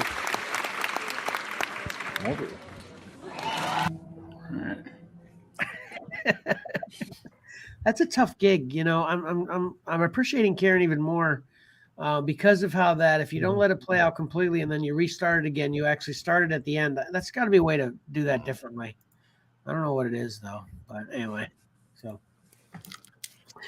all right. So what everyone's been waiting for, all the viewers, I'm sure at least 75% of the millions of viewers we have here with us today have only come for one reason and one reason only, and that's to appreciate what Michael has to say today, right? That's where we are on this. Yep. Again, Seems- Michael, yep. I can't apologize enough. I think I actually promised. I guess maybe I should isolate to mock myself because I've done it to other people in the past. But I promised the next time you'd be on the show, I'd have an entry for you. No, it's all good. I failed. Apology accepted either way, but no, you good. All right, thanks, man. So, all right, so what's going on with Pokemon? All right. So starting off, we don't know the last time that I was here on the show that the new Scarlet and Violet games are coming out on the Switch, and then like the World Championships happened. So, but between then and there hasn't really been anything, which is another reason why I haven't been on the show for some time, let alone me actually being away for college. But what's going on with Pokemon is now actually 2 days ago, as of this podcast, the Scarlet and Violet TCG set is out. It's out and available for purchase. And let's see, let me get that going. Just had it. Can you put that up? Yeah, just doing that. I'd let my There it kids is. know that the Pokemon section was on. Oh, okay. Here we can I ask you go. a question real quick, Mike, before you get into it? Yep. Did you make it to the championships? Did you say you were going, right? No, I was originally going to go. Plans changed, and I wasn't able to go to London. But I still enjoyed. I watched from home and everything. Oh, okay. And it was a blast to see what was going on. I was mostly hanging out with my buddies, and we were just talking and playing games while the actual main event was happening. Is that something you said that happens every year, right? Yes, every year. Is it kind of And- like the Olympics where it was in England last year, but it might be in like Detroit this year or something like that? Yes, and actually, this year is going to be for the first time ever in Yokohama, Japan. Throughout the past decades that Pokemon competitive play has been around, like for the World Championship, has never been in its home country until this year. That should be the first place. Yeah, right. Yes, but to get a broader audience who's for the whole world easier access, it was just over here in the US, and then later on they started to branch out to get to other locations. And actually it was originally supposed to be, it's speculation, but for the event of Yokohama, if we really date it back, this should have been during the 25th anniversary of Pokemon, but because COVID happened, things got pushed back. So they weren't going to change the venues. So now we're having the event there this year. How many have they had so far altogether? The first World Championships was back in 2004. Okay. 2003. Actually, yeah, 2003. So yeah, actually exactly 20. There would have been 20 minus the 2, so 18 World Championships. Okay. All right, cool. Okay. Sorry to interrupt you with these tough questions. Continue. Sorry. No, you're fine.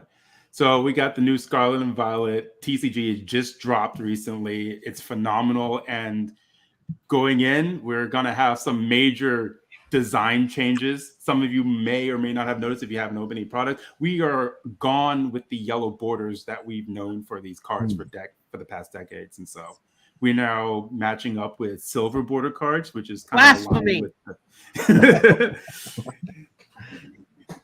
yeah, they're in line with the Japanese prints that have currently been existing for some time. Okay. And I thought I'd just show this off. So this is what it looks like. It's really nice. I've gotten my hands on a few cards myself. I'm waiting for more to arrive. Yep. Holy power creep on that right there. Jeez. Talk about power creep. Look at this. Oh, man. Look at this. This Arcanine is from 2006. And now we have Arcanine EX today. Look at that. Look at that health. But also just again, silver border, and we're going back to old styles of Pokemon. More than double health, more than double attack. Oh, jeez. So this makes the old cards useless, just collectibles now, right? You can't play with them.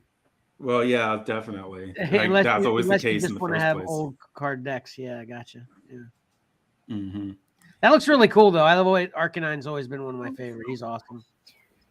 Yeah, and this is one of the cards that shows an example to reference the video game. So in the Scarlet and Violet, they have what's called the terrestrial mechanic, where a Pokemon can just get a power boost by wearing a little chandelier hat.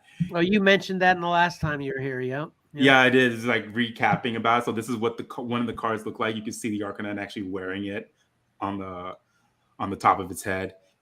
And then they're going to be making more of these cards further on.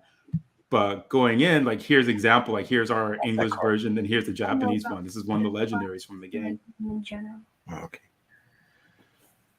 To the next slide. There's got other changes that are done is, you know how there's different rarities for cards? Yeah.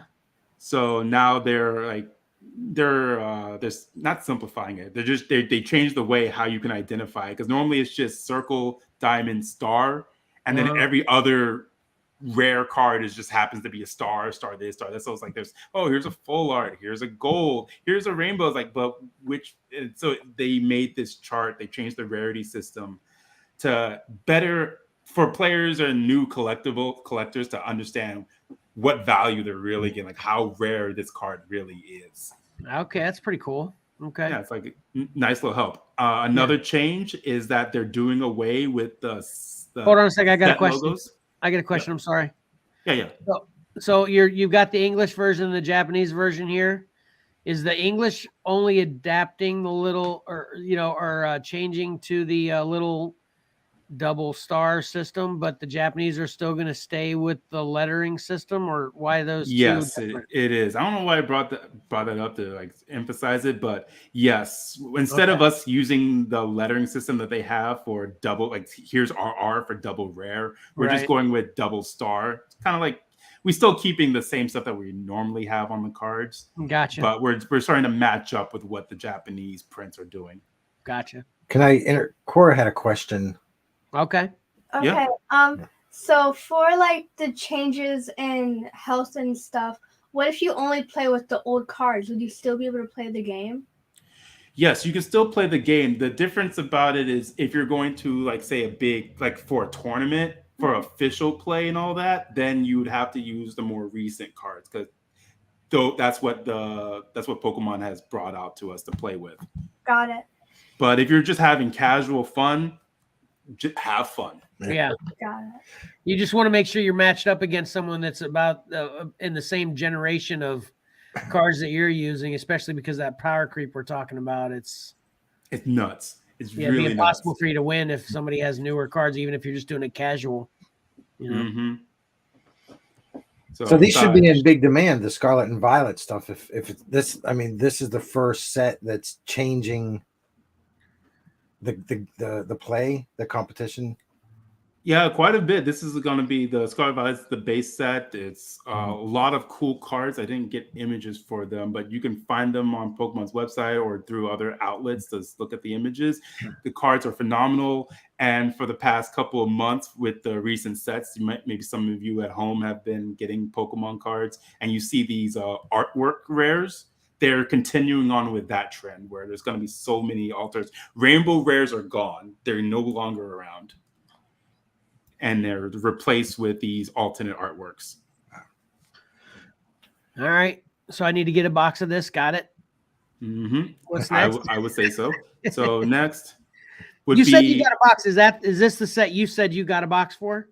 You said I got 6 boxes, and they're coming in the mail. Oh, geez. Okay. Yeah, it's like this is going to be a big set, the important set to get personally for play and collectability. There's a lot of cool stuff in the set. Well, there you go, Mike. Yep. This right here, local tournament play, as I alluded earlier, this is actually returning back. So, there's the world championship, then there's regionals, and then international championships. Like those are the big scale events. But for anyone who just wants to go to their local game store and play and do an actual like competitive feel or events such as that, but not have to like travel all the way out somewhere else in the country to go to these things. These are going to start to pop back up. They start the 14th of April. So that's gonna be neat, and it's for the TCG players, and if you enjoy the Scarlet Violet video game, that's going to be a part of it as well. You just got to find your local game stores who can host it or will be hosting it. How is it competitive with the video games? Because aren't you just on your own separate journey? How do you compete in that? Oh, can you actually connect and fight your Pokemon to each other in the video game? Yes. Oh, okay. Yes, you can. So how that works is like you make your team and then you go into a doubles battle where you send out 2 Pokemon at the same time. Your opponent sends out 2 of their Pokemon at the same time, and then you just compete with each other's. But it's like in certain situations, it's the best of 3. Interesting. That sounds like a lot of fun. Mm-hmm. So, as Pokemon Go and video game, have they kind of crossed? You can, I think I heard last time I was paying any kind of attention with Pokemon Go that they were going to try to cross-platform video games and Pokemon Go together or something, so you could collect Pokemon in one and have them in the other or something like that. No. Yeah, they actually did recently. There's the crossover where you can get, what's the Pokemon called? Gimme Ghoul. It's one of the Gen 9 Pokemon, and it has like a little coin. It's a little gremlin looking creature of some sorts. It's gray. But in the video game, there's the chest form where it's just in like an actual treasure chest. But then in Pokemon Go, it's in a standard form where it's not in a treasure chest, and you can only get that version or that variant from Pokemon Go. Oh, and then wow. you can transfer it over into Scarlet Violet. Oh, that's awesome. Another thing that they did is that in Pokemon Go is that they have postcards, that feature where you can get postcards from different locations or areas of the world. You can transfer postcards into your game, and that will unlock a special pattern for a specific Pokemon called Vivillon, which is like a little butterfly looking Pokemon. Geniuses. So you don't have to be exactly all the way in Europe to get the European breed of this Pokemon. Right. Very cool. Okay. So this tournament play, this is how, if you wanted to be a part, if you actually wanted to participate in the championships in the future, you got to start here, essentially, right? Yes, you definitely do, because there's a qualification you have to meet. There's a certain amount of points that you have to earn, wins, let's say that. You have to have enough victories, and that will qualify you to enter the World Championships, or let me say be invited. Well, there you go. Cora, Valor, and Tyler, you can all fight Michael in the championships if you make it through this. Yeah. Do you strive for that, Michael? Is this like, would you love to actually participate in the championships? I would. I've only made it to as far as regionals before. Okay. So like the World Championships is the only one where you are barred from entering unless you have enough points, or as some of us nerds would say, you don't have enough gym badges to enter this league. That kind of thing. So, but with every other event, you can just walk in fresh, brand new to the game, and you can enter these events. The only gatekeeping is your skill to play in the event, not your record. Which makes it cool when you can make it. So it's all good, right? Yeah. Yeah, there's stories of brand new players who probably have only been playing for say like a month or two, both video game and the trading card game, who would go in and do very well. Maybe not always be number 1 at the event, but they'll probably make it to like the top 8, 16. Like that's a huge feat. There are these events are large. They're huge. That's awesome. Okay. So the next thing I want to talk about, which I think is like very important, it recently popped up because we're talking about tournament events, is that we have some drama or controversies actually going on right now. Oh, geez. I find it like really important I'm going to put on the cliff notes, but there's 2 events that happened. And this is like kind of deplorable in how it played out in both of the events. But I think it's just important to know that this happened and acknowledge it. So 2 weeks ago was actually the Vancouver International Championships. And there was an interaction between a group of players and a judge. And one judge was asking about, okay, how do we become inclusive of the LGBTQ community? And so I was like, okay, it's positive. And I'm starting the story. It's like, that sounds positive, right? It gets bad. Where the judge, after asking these questions, starting off good, like good nature in a way, it started to twist to where it came down to harassing these players. A few of them, I believe, were actually trans in the situation, and it just was an uncomfortable predicament that these players were in about this judge who were just berating or what they were saying.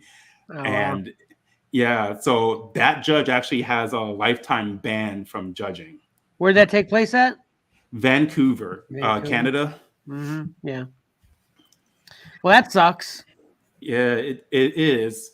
And it's just like, it's never mind I can't say never mind, but the situation is more so like that individual person went out and harassed these players on their actual their lifestyle, or not. I can't say lifestyle, that's just rude, but them being of the community, being trans themselves. And so it was like very uncomfortable, and just hearing this story is like very like, that definitely seems unusual for 2023 though, that's for sure. Yeah, it is. Yeah, I mean, it shouldn't be a part of any of the conversation of the tournament. Yeah, it was outside of the event. It was probably happening during the event, but it was like not like during the middle of a game or such like that. It was probably like when they were out and about, and a judge came forward. And it's like I said, it started off as welcoming. It's like, how do we be inclusive? But then they started like derailing into a negative conversation that's just unhealthy. So you might not know the answer to this question, but just to get, even if you don't know the answer, speculate. Would you say this was the tournament organizers' fault, or just individuals being stupid? I would say individuals being stupid. Okay. Part of this we also have to recognize overall is that being a judge for Pokemon is non-paid. They do not actually represent the Pokemon company in any way. It's a volunteer position to be a judge. So I'm a judge myself. Yeah. There's probably no vetting there or anything. Then they're just looking for volunteers, right? Yeah, the vetting is just having a background check and passing a 10-question quiz. I will not give you the answers for it though. All right. But then the next controversy that happened actually last week was at Charlotte, North Carolina regionals. Now this one kind of falls in the same umbrella, but it's a little different, where there is a player who was going 5-0 in the whole tournament, and then they were asked by a judge their pronouns. And so nervously, what I'm understanding from the what's written by the players and all those who were there and account for who came forth about it, especially the player who's affected by this, they nervously chuckled at the question, and they responded like he, him. Judge leaves, and then comes back and makes a statement saying, well, I use they, them. You don't have to be a prick about it, and goes back. Couple minutes later, head judge is coming back over, and that player is DQ'd from the event, ripped from the tournament stage, and kicked out of the event. The worst part about all of this is that this isn't even a matter of a person who identifies within the LGBTQ community or how they use their pronouns. They felt offended by it. It felt like a personal attack. It was the use of their status or how they felt.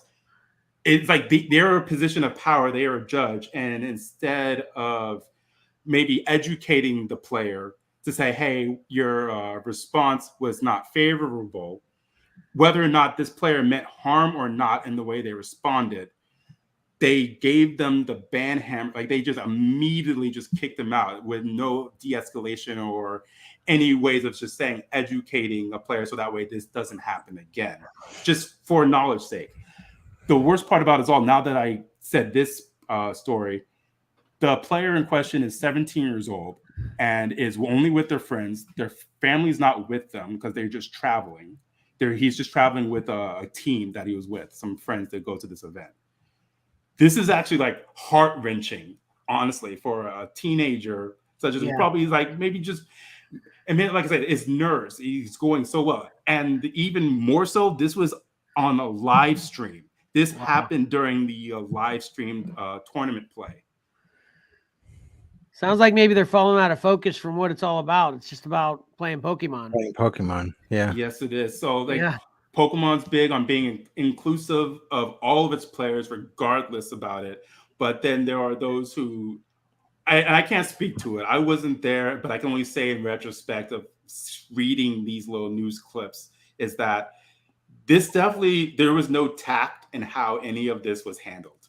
Uh-huh. There was no tact and understanding from trying to like just figure out the situation and then just moving on. Instead, somebody felt offended. It becomes a big drama thing, like you're saying. Yeah. It comes to be drama thing. And it's like, and I understand and I agree that the judge maybe felt uncomfortable about that being the whole laughing bit, but also you have to understand that this would be a teenager who's on a big stage fighting against a well-known player that I forgot to mention about. This is a well-known player who's probably better than them. I can't say that, but it's like really good. So nerves are going to be high, and you might just see a little chuckle here or there, but it's like the adults in the room did not play this out right. Yeah, and the judges are only, they should only be judging the play. Pokemon. Yeah, judge the play. Don't judge how people are. I mean, obviously, if someone's being aggressive and you know, stuff like that, but it's just, it's a comment or a non-comment or whatever. There's no reason for any of it. Just judge the play, and I don't know. It seems to be right overcomplicating things. Yeah. Pretty much to that because like I've been to an event before and I've seen like grown men older than them actually just get a hissy, like actually get mad or angry or yelling of some sorts, but they don't get kicked out. Granted, this was like years ago too. So the environment was different compared to what it is now. But the same token, regardless, it's just that you got to have a little tact and mindfulness about the situation and how to use this as a teaching moment to, again, correct an error done by a player, whether it is intentional or not, to correct an error and say, hey, here's a warning. Make sure that you don't do this. We're going to continue play. Enjoy the rest of your tournament. But no, it's like this player was kicked out. Just this is just that's traumatizing. I'm going to be honest. Yeah. Well, that sucks. Do you have more lighthearted stuff here to talk about? I do. Okay, I want to. good. I do. I don't want to end it on there, but I just felt it necessary. It was on my mind. Events. Got it. Fair enough. It was on my mind. I thought like this would be important to talk about. Okay. So the next thing is, speaking of tournaments, as we know, Ash Ketchum, our star child, has finally became a champion, and he's retiring. I had heard that. Yeah. He is no longer going to be, at least for now, as far as we know, no longer going to be the face or showing up in the animated series. And replacing this story or his story is the new Pokemon Horizons, which would be releasing this year. I do not have a date of when it will be coming out, but it is coming. This is the new Pokemon animated series. Yes, with brand new cast of characters and the likes. None of the old familiars will be in it? Not to my knowledge. Oh, At this point, it's brand new cast. Ash is retiring and so are all his buddies. Yes, as they should be. Gotcha. They've been going for 26 years since like right. the anime started. Yeah. It's been a long run. So I was just like, gotta end. And it's like it's great. They ended on a high note too. You gotta remember that he became a champion. What else is there to do after you become the champion? It's done. There's no other storytelling. Well, like you said, watch they'll bring him back as a coach in the future, or some professor. Maybe a cameo. Yeah. Anyway, so, cool. Okay. So it's actually gonna be two protagonists. Here's Liko and Roy. I don't have much else information about them, but these are the main characters that we will be following along the Horizon story. Okay. And then right here, we got ourselves a promotional poster. Even though Ash is gone, you can't discount Pikachu and Charizard are still there. right. Not the same duo, but they exist. Yeah. Well, obviously, there's many Pikachus. Yeah, there's plenty. Who's the So, antagonist in the back there? I don't know. I didn't get their names. I couldn't find that information yet. I'm pretty certain it's out there. I just didn't find it in the information that I could find. Gotcha. But we're going to be following the whole Scarlet Violet. And you asked me about Pokemon Go earlier. Here's another thing that's happening is that remote raid passes are increasing in their coin prices. Uh-huh. Yeah, which is kind of annoying because this is a great way for people who are like, say, in a rural area who doesn't have a lot of gyms near them to go to these events or can't be going out walking anymore. Right. But Niantic is mainly doing that because like people are taking advantage of it. They nerf so the prices or what the rewards are. They've increased the rewards you get if you are in their if you're at the area personally. But if you're further away, then you're not going to get as much as the people who are actually at that gym doing the raid. Right. How much is the price increased? Do you know? What were they and what are they now? Let me go look. I do have that information.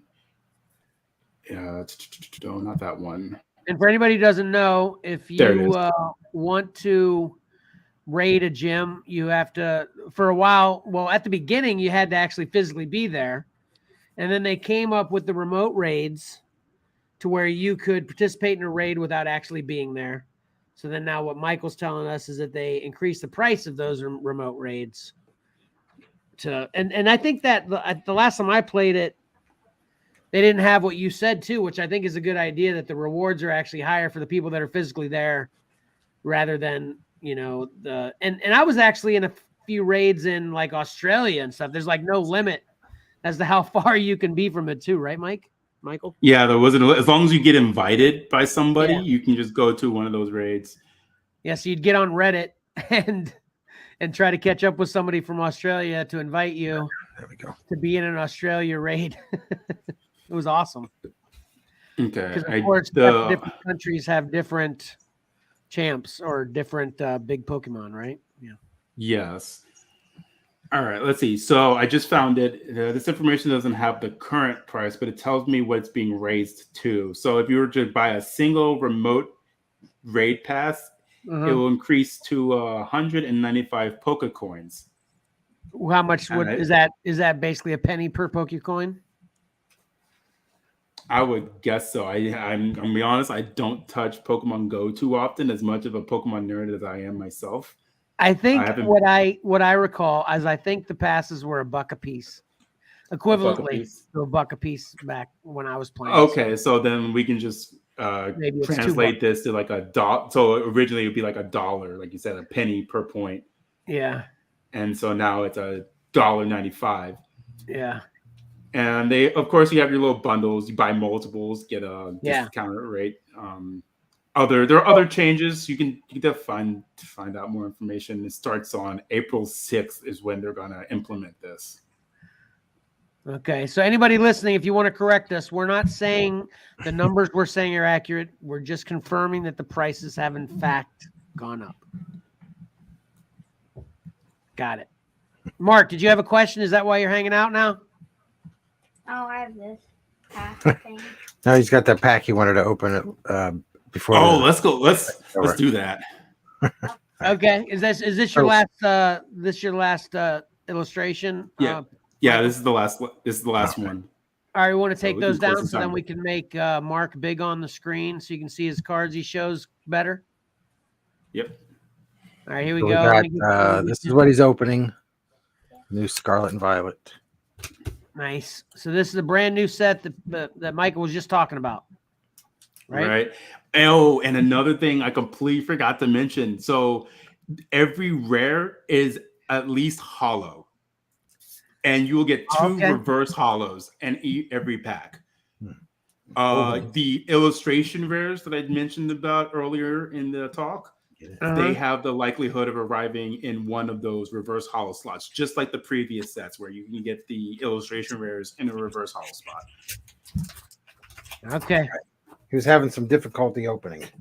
We're rooting for you, Mark. All right. We'll just start at the top. Yeah, we'll just start at the top.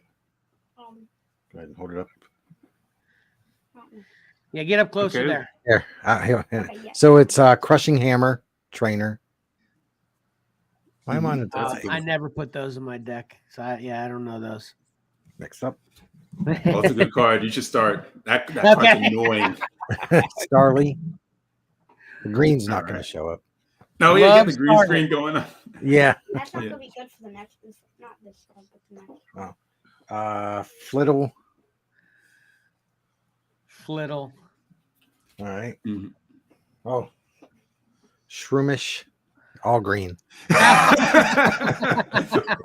Here, hold on. Let me get that over there. The special see-through cards you get from your deck.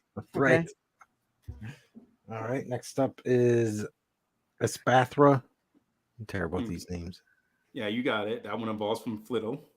Nice. Oh, nice. And Arvin, another trainer. I'm putting it right over your face, Mark. Yep. All right. We're getting to the bottom here. Cacturn, another green one. Look More this one up green. on the internet if you want to know what it really looks like. Yeah. Oh, Mark's saying, ooh. Oh, here we go. Xcellar. Skeledirge, yeah. Yeah. That's a foil. Can you put that one closer? Yeah. Oh, that looks cool. Cool. Yep. Okay. There's a foil. Next up, oh, there's another one. Clauncher. It's another foil. Nice. Was this a premium pack or just a regular booster pack? Regular booster. Regular. Oh, geez. Oh, this one's kind of cool. Professor Research, another foil. Kind of. Yeah. Yeah. Yeah, that's your rare for the pack. Yeah, Professor's Research is a good card. Nice. And then And then Basic Energy. I'm frozen. Oh, nice. Love there the we go. basic energy. Nice. and this is the best card. And here's the The code Patrick. to get a deck. Yeah, you want these, Patrick? For Valor? Because I think we tried it and it was too difficult to figure everything out online. No, is the new one out yet? Oh, TCG Live. Yeah, that one's out. It's in. It's now officially out in the worldwide beta. All right, I'll send you this code, Patrick. Okay. If Valor doesn't want it, I know Tyler would want it. He's trying to get me to play again too. So All right, good job, kid. That's about it. Gonna go play NFL. All right, he's playing Madden. Okay. nice. All right. Anything else, Michael? Nothing much else. That just when you open the packs, that reminds me with the new Scarlet Violet set. This is if you're interested in gameplay, now is a really good time to jump in and try to learn the game. There's free outlets to it. There's the Pokemon TCG Live application where you can just play online against other people randomly or against your friends. You can build decks. You can use those code cards that are found in the packs to just get more cards to add to your online collection and build decks for. That's pretty much. I think this is a good start to come in because the past couple of months has been nonsense. I'm just gonna put it like that. Okay. Are you still judging and involved in organizing down in Georgia, or since you're not up here anymore, are you not doing that anymore? No, I am. So funny enough, I found a local game store near me that was like a half-mile walk actually from where I live at. And I organized and got the location to be a league location for people to come in and know that this is the place to come play Pokemon. Nice. Okay. 2 months afterwards, the store shut down and closed forever. Oh crap. So I ended up finding other locations as well. I've been hanging out there in Georgia. They're just farther away and stuff, huh? Okay. Yeah, they're further away, but not a bad drive. Like one of them's 15-minute drive from where I'm at, and then the other one's a good 30 if I wanted to drop by there and hang out. The one that's further away from me, I can't go there solely because I would destroy everyone and I feel bad. Oh. Most of them are kids and are brand new to the game. I would go there for the fun, but it's like if we're gonna compete, I'm sorry, I don't feel like doing it to them like that. Gotcha. All right. Well, awesome. Thank you once again, Michael. I think Kirk had a comment about Oh, this audience. Kirk had a comment, I think, about Pokemon is what I'm guessing. He's Yeah, so he's so lost on this. I think that's just a general show comment. Valor has a Pokemon question. Okay. So for the TCG Live, can you still use like the old code cards? Yes, you can. There are some of them that you can't, but they if I remember correctly, they allow for any code cards from black and white to now.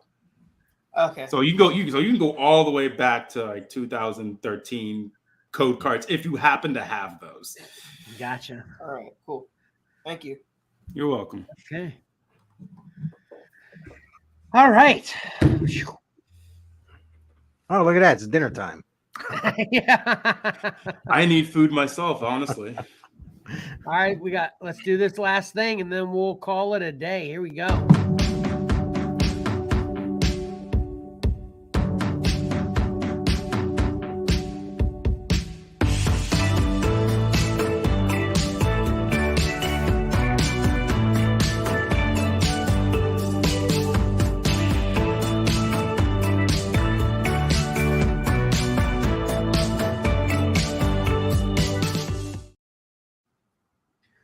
All right, Mike, you're first.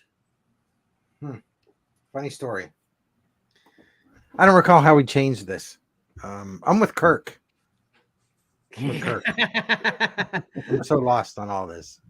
So basically what we decided is if you don't have anything particular witty or clever to say, just recap your segment in a nutshell. Okay. Mm.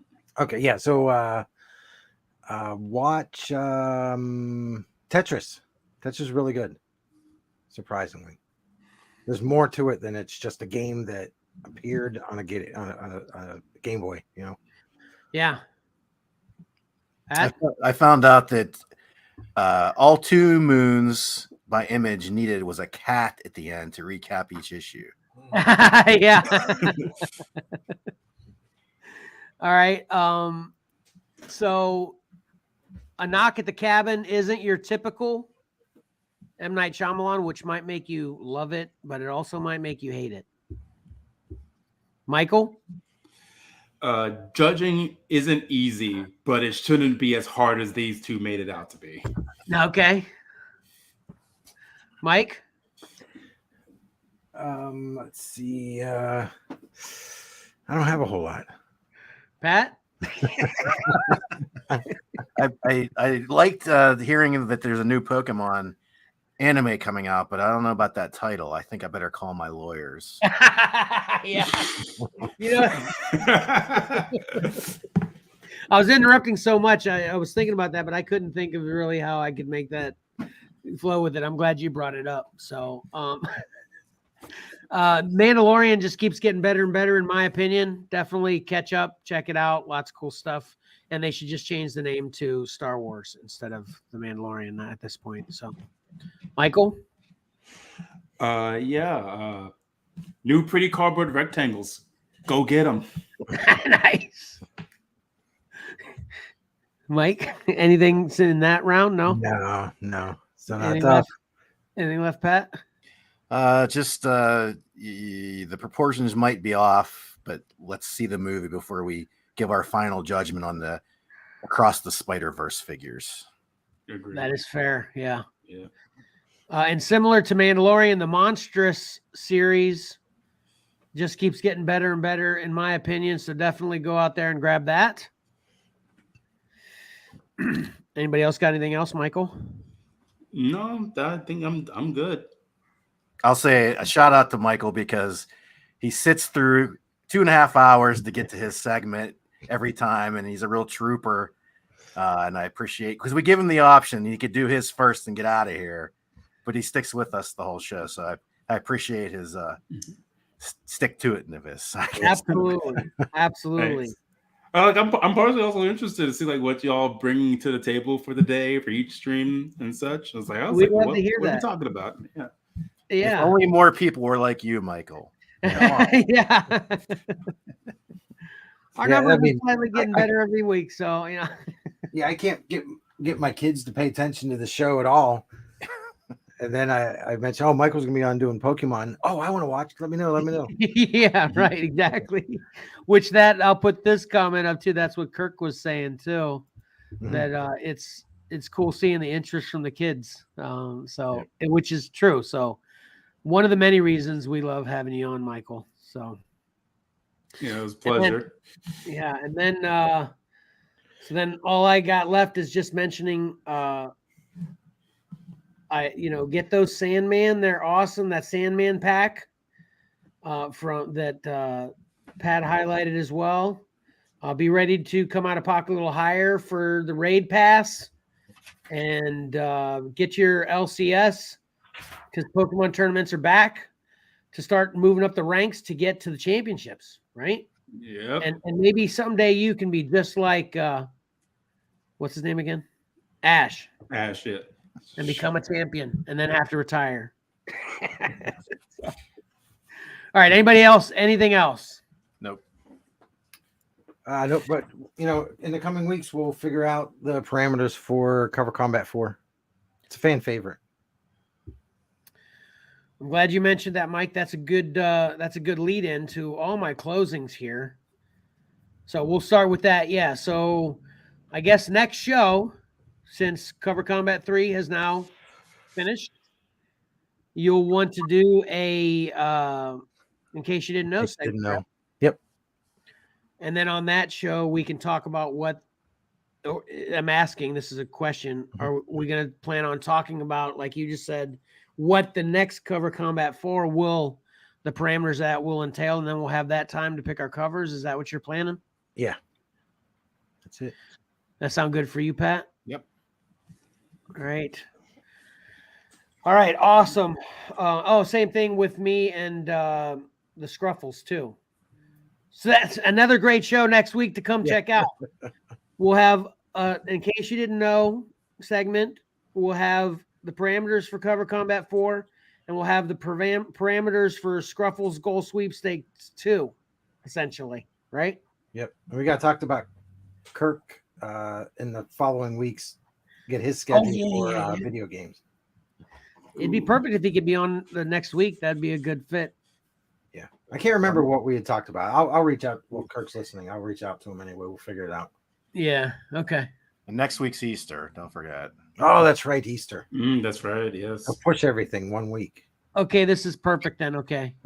All right. So yeah. So Kirk's got a few things. He needs the info for us to get him to be more of a part of this. We want you to be Kirk, so we'll definitely do that. And then I'm assuming this is a response to getting him on the show soon. He says yes, yes, yes. All right. All right. So yeah, we'll definitely be talking to you about this soon, Kirk. Maybe today even. So anyway, to wrap this up, this is especially long. I think we officially broke records for our longest show. We knew it was coming though. There's so much to cover on this. Appreciate everyone's patience. I hope you enjoyed it as much as we did. So please like and comment on this video, as well as subscribe and hit that bell to get notifications on YouTube. Please subscribe to Comics and Collectibles in the Crawl Space on Spotify for podcasters. New name, Anchor has been changed to, or many other podcast providers. And please listen to the edited version of this podcast. Edited podcast of this live stream on Spotify that will be posted later today or tomorrow. And speaking of that, we had the most listens we've had in a year for the last episode on the podcast. So really appreciate that.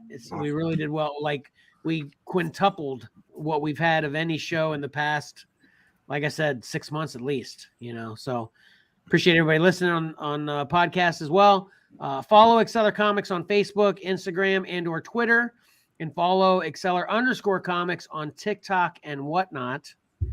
And watch our shows on the Whatnot app on Tuesday and Thursday.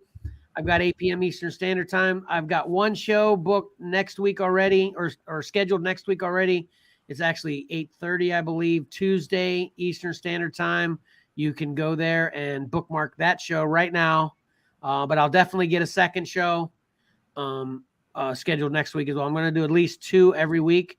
And just to let everybody know, I had 2 people comment they couldn't believe the deals they got, and Mike and Pat might even get angry at me about this, but I sold 2 books worth over $80, 2 separate auctions, and they went for $3. Hmm. Yeah. So It they took me love more than a day to get over that one. It's like that's the whole point of the show. Hey, let's see how angry we can get Mike when he's packing his books up. I'm like looking at receipts going, really? This doesn't add up. That's you. So the buyers loved it, of course, and of course I did it, so I'm fine with it, obviously. But the biggest reason I'm bringing it up here is everybody bookmark and check out our Whatnot shows. There's ridiculous deals to be had, and you know, Kirk's commenting on that sale. He's like, "Yikes!" But Kirk's been at the Whatnot shows. He's gotten some great deals, so he knows what it's all about. So yeah, people show up for the shows. The odds are in your favor. You're going to get some great deals. And even when it gets to a point where the auctions start getting us close to value, you know how auctions work. They aren't going to still aren't getting us value. They're still going to be cheaper than what you could get this stuff for elsewhere, So check out the shows. Anyway, also check out what we have to offer on eBay at Xcellar_comics and XcellarComics.com. And I started the wheels in motion last week. That I made a promise recently that we will be selling on XcellarComics.com soon. And the wheels are in motion now, so make sure you look out for that. And then, of course, watch our next live stream. Oh, man, I've got next Sunday, but as Pat reminded us, it's Easter. That should be 2 Sundays. Watch our next live stream 2 Sundays from now at 1:30 p.m.-ish Eastern Standard Time. And I think that'll about do it. Yeah, this ending is like Lord of the Rings, Return of the King. It doesn't end. Keeps on going. Just keeps on going. Got so much information to pass on, but once again, thank you so much for everybody being here. Yeah, thanks, Michael. Yeah, thank you. Yeah. And thank you, lovely viewers. Yeah, we'll definitely be in touch a little bit sooner next time. What do you think a good time frame for me to reach out to you is in the Pokemon world? Every 2-3 months? Yeah, about so. That's when a lot of information is dropping. It's like within the 3 months we get something new. I've left out some information that I could have been talking about, but I gotta wait to get more confirmation on details that I would drop on you guys later. All right, cool. Okay. All right, Mike, anything more? Pat, anything more? Nope. All right, awesome. Thank you. Lastly, thank you. Until next time, don't forget that appreciating great art is awesome and reading a great story is fun. So why not pick up a comic book and do both? Xcellar out.